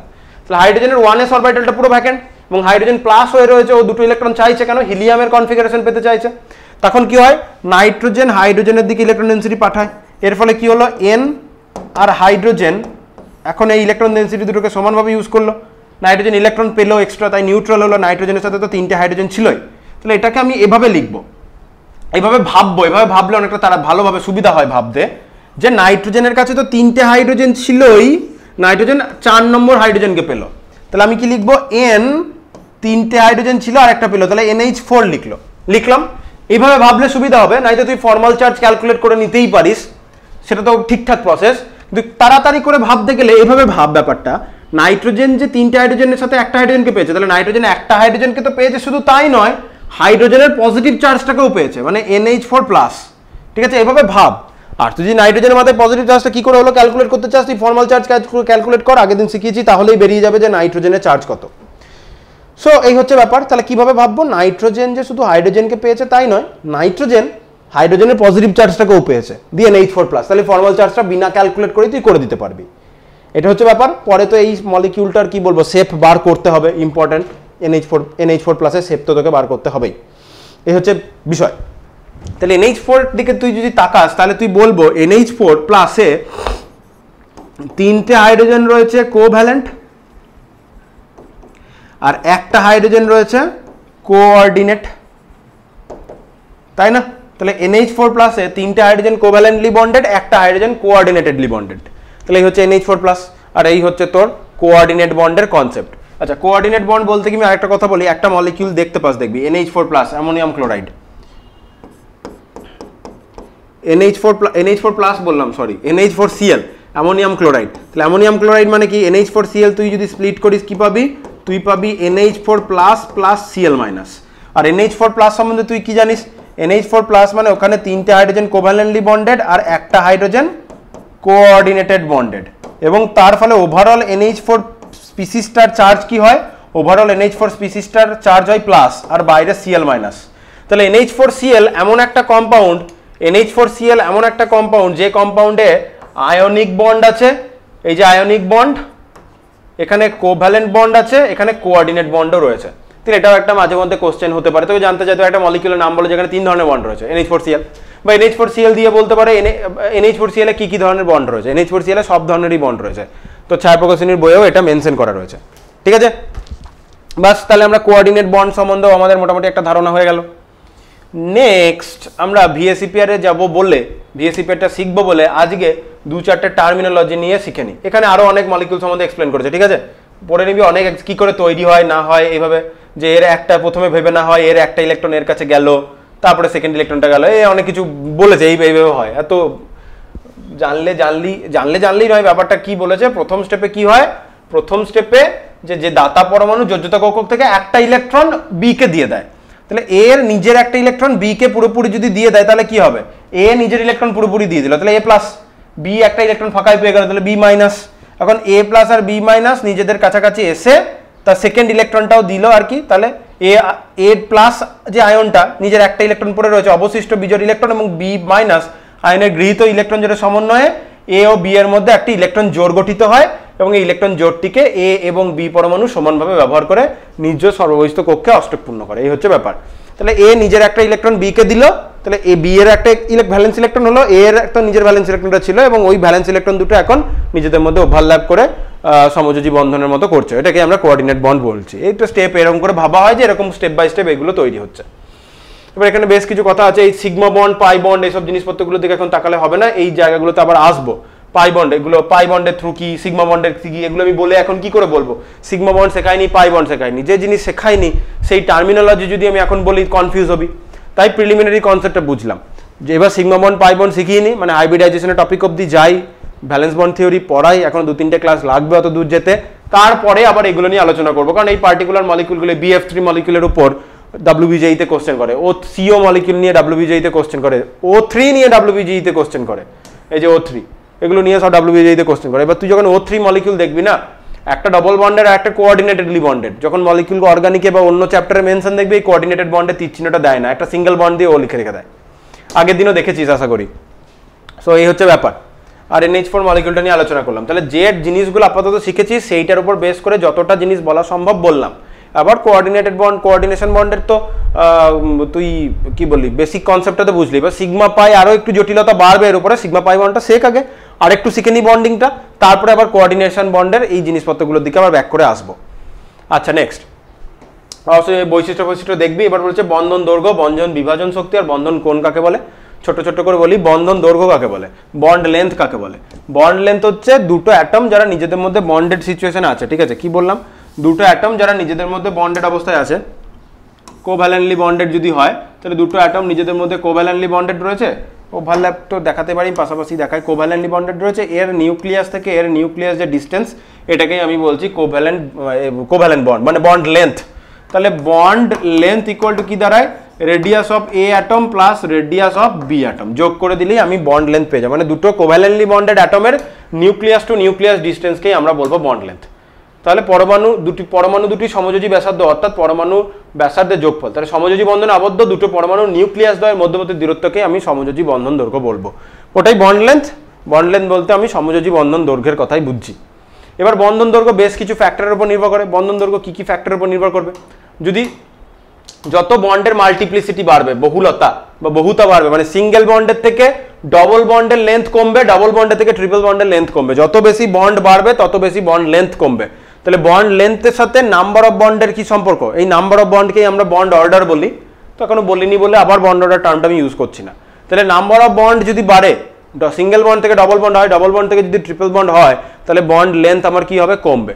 ঠিক এর পরের পয়েন্টটা বলেছে হাইব্রিডাইজেশনের উপর, এই যে সংকরায়ন। তাহলে হাইব্রিডাইজেশন শেখায়নি, 2 নম্বর পয়েন্ট আমি বলতে পারছি না। এই পয়েন্টটা এমন নয় যে মিস হয়ে গেল, আচ্ছা স্যার হাইব্রিডাইজেশন পড়াননি তাহলে এই পয়েন্টটা কি মিস হয়ে গেল। হাইব্রিডাইজেশন পড়ানোর পর আমরা বন্ড লেন্থ, বন্ড স্ট্রেংথ এবং এখানে যে character, S character, P character নিয়ে আলোচনা করেছে, এই আলোচনাগুলোকেই করতে হয় ডিটেলে। সো এই পয়েন্ট মিস যাবে না, ওখানে হাইব্রিডাইজেশনের ভিতরে আবার পড়তে হবে। আর আমরা কি পাবো, যদি পরমাণুর আকার বৃদ্ধি পায়, স্বাভাবিক, কারণ আমরা কোভ্যালেন্ট বন্ড লেন্থ বলতে কি বলছি, অ্যাটমের নিউক্লিয়াস টু নিউক্লিয়াস ডিস্টেন্স। এবার যদি অ্যাটমের যদি সাইজটাই বেড়ে যায়, অ্যাটম দুটোর যদি সাইজটাই বেড়ে যায়, তাহলে বন্ড লেন্থটাও কি হবে, বাড়বে, নিউক্লিয়াস টু নিউক্লিয়াস ডিস্টেন্স বাড়বে। তাহলে অ্যাটমের আকার যদি বড় হয় তাহলে বন্ড লেন্থ বাড়বে, অ্যাটমের আকার যদি ছোট হয় বন্ড লেন্থ কমবে। এগুলো হচ্ছে বন্ড লেন্থের উপর কিছু ক্যারেক্টারাইজিং ফ্যাক্টর। রেজোনেন্স, হাইপার কনজুগেশন এগুলো জিওসিতে পড়বো, তাই তখন সেগুলো দেখবো আমরা। নেক্সট আসছে আমাদের বন্ধন বিভাজন শক্তি বা বন্ধন বিভাজন এনথালপি।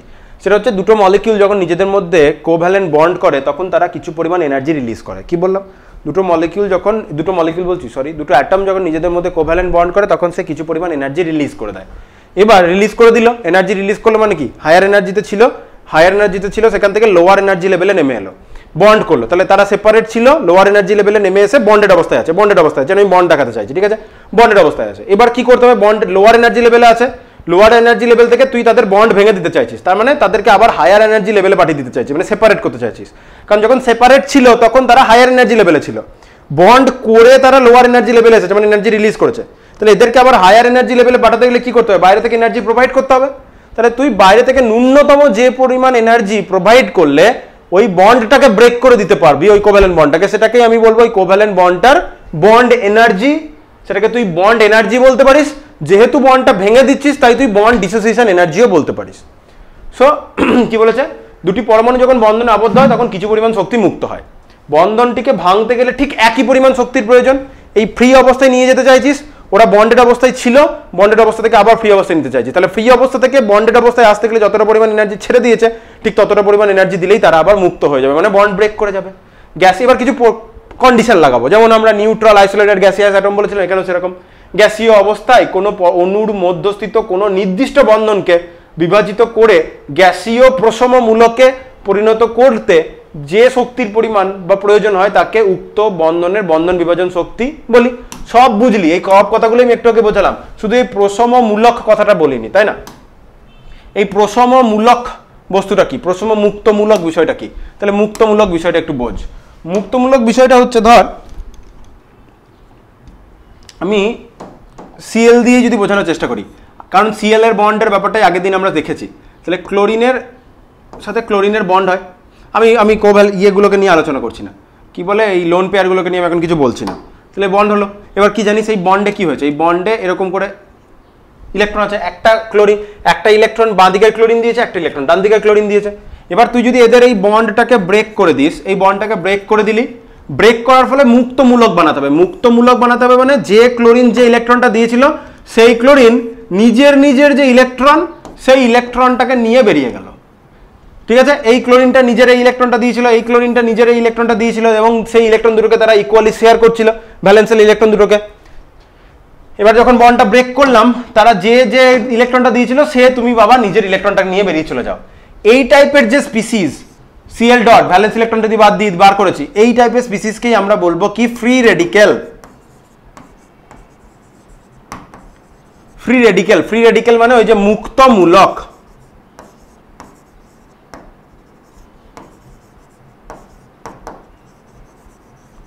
মূলকে ময় হস্য না ময় দীর্ঘ রে, ভুলে গেছি, ময় কি দীর্ঘ, বইটা দেখি তো তারা, বানানটা কি দীর্ঘই না হস্যই, মুক্ত ময়ে দীর্ঘই, হস্য না, ময়ে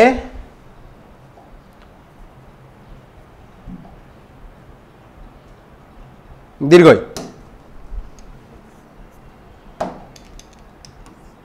তাহলে মুক্তমূলক, ঠিক আছে, তাদেরকে আমরা বলবো মুক্তমূলক বা ফ্রি রেডিক্যাল। এটা আর একটা, যেমন ধর HCl এর কথা বললাম, HCl বন্ডটা তৈরি হতে গেলেও তো হাইড্রোজেন একটা ইলেকট্রন দিয়েছে, ক্লোরিন একটা ইলেকট্রন দিয়েছে, কিন্তু এই বন্ডটা ব্রেক করে ফেলার পর আমরা কি লিখি, আমরা লিখি H+ আর Cl-। H+ আর Cl- মানেটা কি, এই বন্ডটা ব্রেক হবার সময় হাইড্রোজেন নিজের ভ্যালেন্স ইলেকট্রনটা তো পেলই না, বরঞ্চ ক্লোরিন বেরিয়ে যাওয়ার সময় নিজের ভ্যালেন্স ইলেকট্রনটা তো নিয়েছেই, হাইড্রোজেনের ভ্যালেন্স ইলেকট্রনটাকেও টেনে নিয়েছে হাইড্রোজেনের কাছ থেকে। তাই ক্লোরিন নিজেরটা তো পেয়েছে, নিজেরটা পেলে তো নিউট্রালই থাকবে, কিন্তু হাইড্রোজেনেরটাও নিয়ে নিয়েছে। তাহলে এখন সিএল থেকে কি হয়ে গেছে, সিএল মাইনাস হয়েছে, আর হাইড্রোজেন নিজের ইলেকট্রনটা পায়নি, তার নেগেটিভ হয়েছে। তাই এইটা কিন্তু ক্যাটায়ন, এটা কিন্তু ক্যাটায়ন আর অ্যানায়নে ভাঙলো আয়নে, কিন্তু যখন মুক্তমূলক হবে যার ইলেকট্রন যেটা সে তার ইলেকট্রনটা পায়। এই যে বন্ডটা দেওয়ার সময় দুজনে ইকুয়ালি দিয়েছিল, ভেঙে যাওয়ার সময় ইকুয়ালি পেলো না, ক্লোরিন একটা দিয়েছে হাইড্রোজেন একটা দিয়েছে, কিন্তু ক্লোরিন দুটোই নিয়ে নিয়েছে আর হাইড্রোজেন কিছুই পেলো না। এই টাইপের বন্ড ডিসোসিয়েশনকে বা বন্ধন বিভাজন, বিভাজন একটা ইংলিশ হচ্ছে ফিশন, এই টাইপের ফিশনকে আমরা বলবো হেটেরোলাইটিক ফিশন, অসম বিভাজন। আর যেখানে সমানভাবে ইলেকট্রন ডেনসিটি ভাগ হয়ে যাচ্ছে, তুমি যেরকম দিয়েছিলে সেরকম নিয়েই বেরোলে, সেই ঘটনাটাকে আমরা বলি হোমোলাইটিক ফিশন। এটা নতুন জিনিস নয়, এই চ্যাপ্টারেই আছে। ওই যখন সিগমা বন্ড পাই বন্ড একটু আরেকটু এগিয়ে যাই, বন্ধন বিভাজনের ব্যাপারটা দেখবো তখন। এবার আমি একটু আগে থেকেই বলে দিলাম, অসম বিভাজন সুষম বিভাজন। সুষম বিভাজন করে মুক্তমূলক বানাতে হবে, গ্যাসীয় মলিকিউল থেকে গ্যাসীয় প্রশম মুক্তমূলক বানালে, এবং মুক্তমূলক তো প্রশমই হবে, কারণ তুই যেরকম ইলেকট্রন দিয়েছিলি সেরকম ইলেকট্রন নিয়ে বেরিয়ে যাচ্ছিস, নিউট্রাল ছিলি নিউট্রালি থাকলি, কিন্তু তুই যেরকম দিয়েছিলি তার থেকে কম বা বেশি পেলি, মানে অসম বিভাজন হলো, তখন তো ক্যাটায়ন অ্যানায়ন হয়ে যাবে। তাহলে সেটাকেই আমি বন্ধন বিভাজন এনার্জি বলছি। এবার ধর একটা পার্টিকুলার টাইপের বন্ড কোন একটা মলিকিউলে অনেকগুলো রয়েছে, যেমন CH4 এর কথাটা যদি বলি, মিথেন, মিথেনের ক্ষেত্রে কি হবে, কার্বনের সাথে চারদিকে 4টে হাইড্রোজেন বন্ড করেছে। তাহলে এরকম টাইপের বন্ডের ক্ষেত্রে আমি কি করে বলবো এই কার্বন হাইড্রোজেন বন্ডের বন্ধন বিভাজন এনার্জি কি, একটা একটা করে বন্ড ব্রেক করবো। প্রথমে কার্বন হাইড্রোজেনের প্রথম বন্ড ব্রেক করবো, এনার্জি রিলিজ হবে, এনার্জি লাগবে। দ্বিতীয় বন্ড ব্রেক করবো, এনার্জি লাগলো, তৃতীয়তে লাগলো, চতুর্থতে লাগলো। তাহলে 4টে হাইড্রোজেনের বন্ডকে আমি ব্রেক করে দিলাম। তাহলে 4টে হাইড্রোজেনের বন্ডকে বন্ধন এনার্জিকে যোগ করলাম, 4 দিয়ে ডিভাইড করলাম, তাহলে আমি একটা অ্যাভারেজ এনার্জি পেয়ে গেলাম। এই মিথেনে কার্বন হাইড্রোজেন বন্ডের এইভাবেই আমরা বার করি। এবার বন্ধন বিভাজনের সাথে, বন্ধন বিভাজন এনার্জির সাথে বন্ধন দৈর্ঘ্য, বন্ড মাল্টিপ্লিসিটি, এগুলোর কি সম্পর্ক সেগুলো দেখি। বলেছে প্রথম কথা, একাধিক সমযোজী বন্ধনের শক্তির মান 50 থেকে 100 কিলো ক্যালোরি পার মোলের মধ্যেই থাকে। 2 নম্বর পয়েন্ট বলবো না, ওই যে সিগমা বন্ড পাই বন্ড এখনো বলিনি, তাহলে সিগমা বন্ডের থেকে পাই বন্ডের এনার্জি বেশি, তাই সিগমা বন্ডের এনার্জি বেশি লাগবে, এসব বলছি না, আগে সিগমা বন্ড পাই বন্ড শিখি তারপর। এবার দেখ, এক বন্ধনের থেকে ত্রিবন্ধন, মানে এক বন্ধনের থেকে দ্বিবন্ধন, দ্বিবন্ধনের থেকে ত্রিবন্ধনের বন্ধন শক্তিটা তো বেশি হবে, স্বাভাবিক। এই দুটো হাতকে আমি ধর একটা আঙ্গুল দিয়ে ধরেছি, ঠিক আছে, ওভারল্যাপটা কি দিয়ে হয়েছে, ওভারল্যাপটা একটা আঙ্গুল দিয়ে হয়েছে, তাহলে এই একটা আঙ্গুলের জায়গায় যদি দুটো আঙ্গুল দিয়ে ধরি তাহলে বেশি ওভারল্যাপ বা বেশি শক্ত করে ধরতে পারবো। 3টে আঙ্গুল দিয়ে ধরলে বেশি শক্ত করে হবে, 5টা আঙ্গুল দিয়ে শক্ত করে ধরলে বেশি হবে। তাহলে যত বেশি বন্ধন, একটা, দুটো, 3টে, যত বেশি দুটো অ্যাটমের মধ্যে নাম্বার অফ বন্ড যত বেশি হবে, তত বেশি তাদের বন্ড ব্রেক করতে বেশি এনার্জি লাগবে, কারণ তাদের মধ্যে বেশি বন্ড তৈরি হয়েছে, তো ওভারল্যাপটা বেশি হয়েছে, সো বন্ধনের শক্তিটাও বেশি হবে। তাহলে নাম্বার অফ বন্ড বাড়লে বন্ড এনার্জিটা বাড়বে, ঠিক আছে। বেশ, মোটামুটি এই দুটো বুঝলেই হবে। 4 নম্বর পয়েন্ট কি হচ্ছে, বন্ধনে আবদ্ধ পরমাণুতে নিঃসঙ্গ ইলেকট্রন জোড়ের সংখ্যা বৃদ্ধির সঙ্গে সঙ্গে বন্ধন বিভাজন শক্তি হ্রাস পায়। যে নিঃসঙ্গ ইলেকট্রন মানে লোন পেয়ার বাড়লে বন্ধন বিভাজন শক্তি হ্রাস পায়, ঠিক আছে, সেটা পরের কথা। আর 5 নম্বর পয়েন্ট আমি বলতে পারছি না, কারণ এই যে হাইব্রিড অরবিটাল, এই হাইব্রিড অরবিটালটা যখন বলবো, হাইব্রিড অরবিটাল যখন বলা হবে তখন এর যে 2 নম্বর পয়েন্ট মিস গেল, এখানে যে 5 নম্বর পয়েন্ট মিস গেল, এগুলো হাইব্রিডাইজেশন বলার পর তখন আমাদের এমনিই জানতে লাগে, তো এগুলো কিছু মিস যাবে না, সবই জানতে পারবি। আর কি বলেছে, পর্যায় সারণী কোনো শ্রেণীর ওপর থেকে নিচে গেলে কি হয়, উপর থেকে নিচে গেলে আকার বাড়ে। তাহলে পরমাণু দুটির যদি আকার বাড়ে, পরমাণু দুটোর একটা ছোট আর একটা বিশাল বড়, আকার বাড়লে কি হয়, দুজনে যদি সমান আকৃতির অ্যাটম নিজেদের মধ্যে ওভারল্যাপ করে, ওভারল্যাপ ভালো হয়। একটা সাইজে ছোট আর একটা সাইজে যদি বড় হয়, ওভারল্যাপ খুব একটা ভালো হয় না। ওভারল্যাপ যখন ভালো হবে না, তখন বন্ধনের এনার্জিটা কি হবে, তখন বন্ধনের এনার্জিটা কমে যাবে। তাহলে ওভারল্যাপের মাত্রা হ্রাস পায় এবং বন্ধন বিভাজন শক্তি হ্রাস পায়। তাহলে এইচএক্স এর ক্ষেত্রে তুই দেখিস HF, HCl, HB আর HI, তাহলে HIটা সব থেকে সহজে ভাঙবে আর HF ভাঙতে সব থেকে বেশি এনার্জি লাগবে। এছাড়া তুই এটাকে অন্যভাবেও ভাবতে পারিস, যে ছোট অ্যাটমের পাশে ছোট অ্যাটম, বন্ড লেন্থটা কম, হাইড্রোজেনের পাশে আয়োডিন, বন্ড লেন্থটা অনেক বেশি, তাহলে এক্ষেত্রে বন্ড লেন্থের কথাটাও বলে দিই। বন্ড লেন্থ যত বাড়বে বন্ড এনার্জি তত কমবে, বন্ড লেন্থ যত কম তত এনার্জি বেশি লাগবে, মানে বন্ডের স্ট্রেংথটা বেশি। তাহলে বন্ড লেন্থের সাথে বন্ড এনার্জির উল্টো উল্টো সম্পর্ক, বন্ড লেন্থ বাড়লে বন্ড স্ট্রেংথ কমে যায়, আর বন্ড লেন্থ কমলে বন্ড স্ট্রেংথ বাড়ে, উল্টো উল্টো সম্পর্ক। তাহলে বন্ড লেন্থের সাথে সম্পর্কটাও মনে রাখতে হবে। এবার হচ্ছে বন্ধন কোণ। বন্ধন কোণের এই নিয়ন্ত্রণকারী বিষয়গুলো কিছুই বলতে পারবো না, কারণ এই যে হাইব্রিডাইজেশন আসছে আবার। আমরা জাস্ট একটা সিম্পল টার্মিনোলজি বুঝে রাখি, বন্ধন কোণ বলতে কি বলছি, বন্ধন কোণ মানে আমরা বুঝছি কোনো একটা মলিকিউলে দুটো কোভ্যালেন্ট বন্ডের মধ্যে যে অ্যাঙ্গেল সেটাকেই আমরা কি বলবো, সেটাকেই আমরা বলবো বন্ধন কোণ বা বন্ড অ্যাঙ্গেল। যেমন আমি ধর মিথেন মলিকিউলের কথা বলি, আপাতত আমি এভাবেই দেখাচ্ছি, পরের দিন তো এইসব জিনিসপত্র আমরা পরের ক্লাস থেকে এইসব শিখবো, এই জিনিসপত্রগুলো আমি কি করে ড্র করছি। এই টাইপের জিওমেট্রিকে আমরা বলি টেট্রাহেড্রাল। আমি বল স্টিক মডেল নিয়ে আসবো, ভালোভাবে দেখাবো, আমি 2D তে দেখাবো না, 3D তে মডেল বানিয়ে দেখাবো যে হ্যাঁ এরকম টাইপের বন্ড অ্যাঙ্গেলগুলো হয়। তাহলে কি বললাম, দুটো কোভ্যালেন্ট বন্ডের মধ্যে অ্যাঙ্গেল। এটাকে আমি বোল্ড দিয়ে কেন করেছি, পিছনেটাকে কেন দাঁত মানে ডটেড দিয়েছি, এসবগুলো পরে শেখাবো কি বোঝাতে চাইছি, কারণ 3 ডাইমেনশনাল রিপ্রেজেন্টেশন, পিছনে ডটটা ফ্লাইং ওয়েজ রিপ্রেজেন্টেশন বলি। তাহলে দেখ দুটো বন্ডের মধ্যে কোভ্যালেন্ট বন্ডের মধ্যে যে অ্যাঙ্গেল সেটাকে আমি বন্ড অ্যাঙ্গেল বলবো। তাহলে আমি কি বলতে পারি, অ্যাঙ্গেল হাইড্রোজেন কার্বন হাইড্রোজেন, এর পার্টিকুলার একটা ভ্যালু আছে 109 ডিগ্রি 28 মিনিট, মানে 109.5 ডিগ্রি মতো, এটা একটা ব্যাপার। বা ধর আমি অ্যামোনিয়ার কথা বলছি, এই পার্টিকুলার মলিকিউলে bond angle, that means angle hydrogen nitrogen hydrogen, এটা ওই 107 ডিগ্রি বা 107.5 ডিগ্রির কাছাকাছি থাকে, 107 ডিগ্রি অলমোস্ট ইকুয়াল টু। বা ধর আমি ওয়াটার মলিকিউলের কথা বলছি, এই পার্টিকুলার মলিকিউলে হাইড্রোজেন অক্সিজেন হাইড্রোজেন অ্যাঙ্গেল কত, এটা 100 মোটামুটি 104.5 ডিগ্রির কাছাকাছি থাকে, ভ্যালুগুলো আমার এই 104.5 104 এরকম, এটা 7 107.5 এরকম থাকে। সো এই যে দুটো কোভ্যালেন্ট বন্ডের মধ্যে যে অ্যাঙ্গেল সেটাকেই আমি বলছি বন্ড অ্যাঙ্গেল, ঠিক আছে। পরের দিন এই কনসেপ্টগুলো আমাদের দরকার পড়বে, এই হচ্ছে ব্যাপার। হ্যাঁ, তাহলে লেখা রয়েছে 107.3, তাহলে এই অ্যাঙ্গেলটা এই বই অনুযায়ী 107.3, মোটামুটি 107-এর কাছাকাছি। ওয়াটার এই মলিকুলার অ্যাঙ্গেলটা 104-এর কাছাকাছি, আর মিথেনের বা sp3 অ্যাঙ্গেল যেটা হয় এটা তো 109 ডিগ্রি 28 মিনিটের, তো তোকে এমনি মুখস্থ করতেই হবে, জানতেই হবে। সো ওইটা বন্ড অ্যাঙ্গেলের ডেফিনেশনটা বোঝা গেল, দুটো বন্ড অ্যাঙ্গেল, দুটো বন্ডের কোভ্যালেন্ট বন্ডের মধ্যে যে অ্যাঙ্গেল, এবং সেইগুলো বেশ কিছু ফ্যাক্টরের উপর নির্ভর করে, সেই ফ্যাক্টরের উপর নির্ভর করবে কত অ্যাঙ্গেল হবে না হবে। সেই জন্যই তো আমরা পরের দিন কি শিখতে চলেছি, সেই জন্যই আমরা শিখতে চলেছি VSEPR থিওরি। VSEPR মানে valence shell electron pair repulsion theory. তাহলে ভ্যালেন্স সেলে যে ইলেকট্রন পেয়ারগুলো থাকে, তাহলে ভ্যালেন্স সেলে ইলেকট্রন পেয়ার, আগের দিন বললাম ইলেকট্রন পেয়ার দু টাইপের হতে পারে, একটা বন্ড পেয়ার একটা লোন পেয়ার। তাহলে ভ্যালেন্স সেলে যে ইলেকট্রন পেয়ারগুলো রয়েছে বন্ড পেয়ার এবং লোন পেয়ার আকারে, তাদের মধ্যে যে রিপালশন এবং সেই রিপালশন হওয়ার ফলে তারা রিপালশনটাকে মিনিমাম রাখার চেষ্টা করবে, রিপালশন মিনিমাম রেখে সব থেকে স্টেবল যে স্ট্রাকচারটা আমরা তৈরি করতে পারবো সেটাকেই আমি বলছি, সেটাকে বুঝতে পারার যে থিওরি সেটাই হচ্ছে VSEPR theory, valence shell electron pair repulsion theory, ঠিক আছে। সো পরের দিন আমরা VSEPR থিওরিটা বুঝবো, তারপরে তো আর এক এক করে হবে, ঠিক আছে। তাহলে আজকের ক্লাস এতটাই, পরের দিনের ক্লাসে আমরা VSEPR থিওরি দিয়ে স্টার্ট করবো।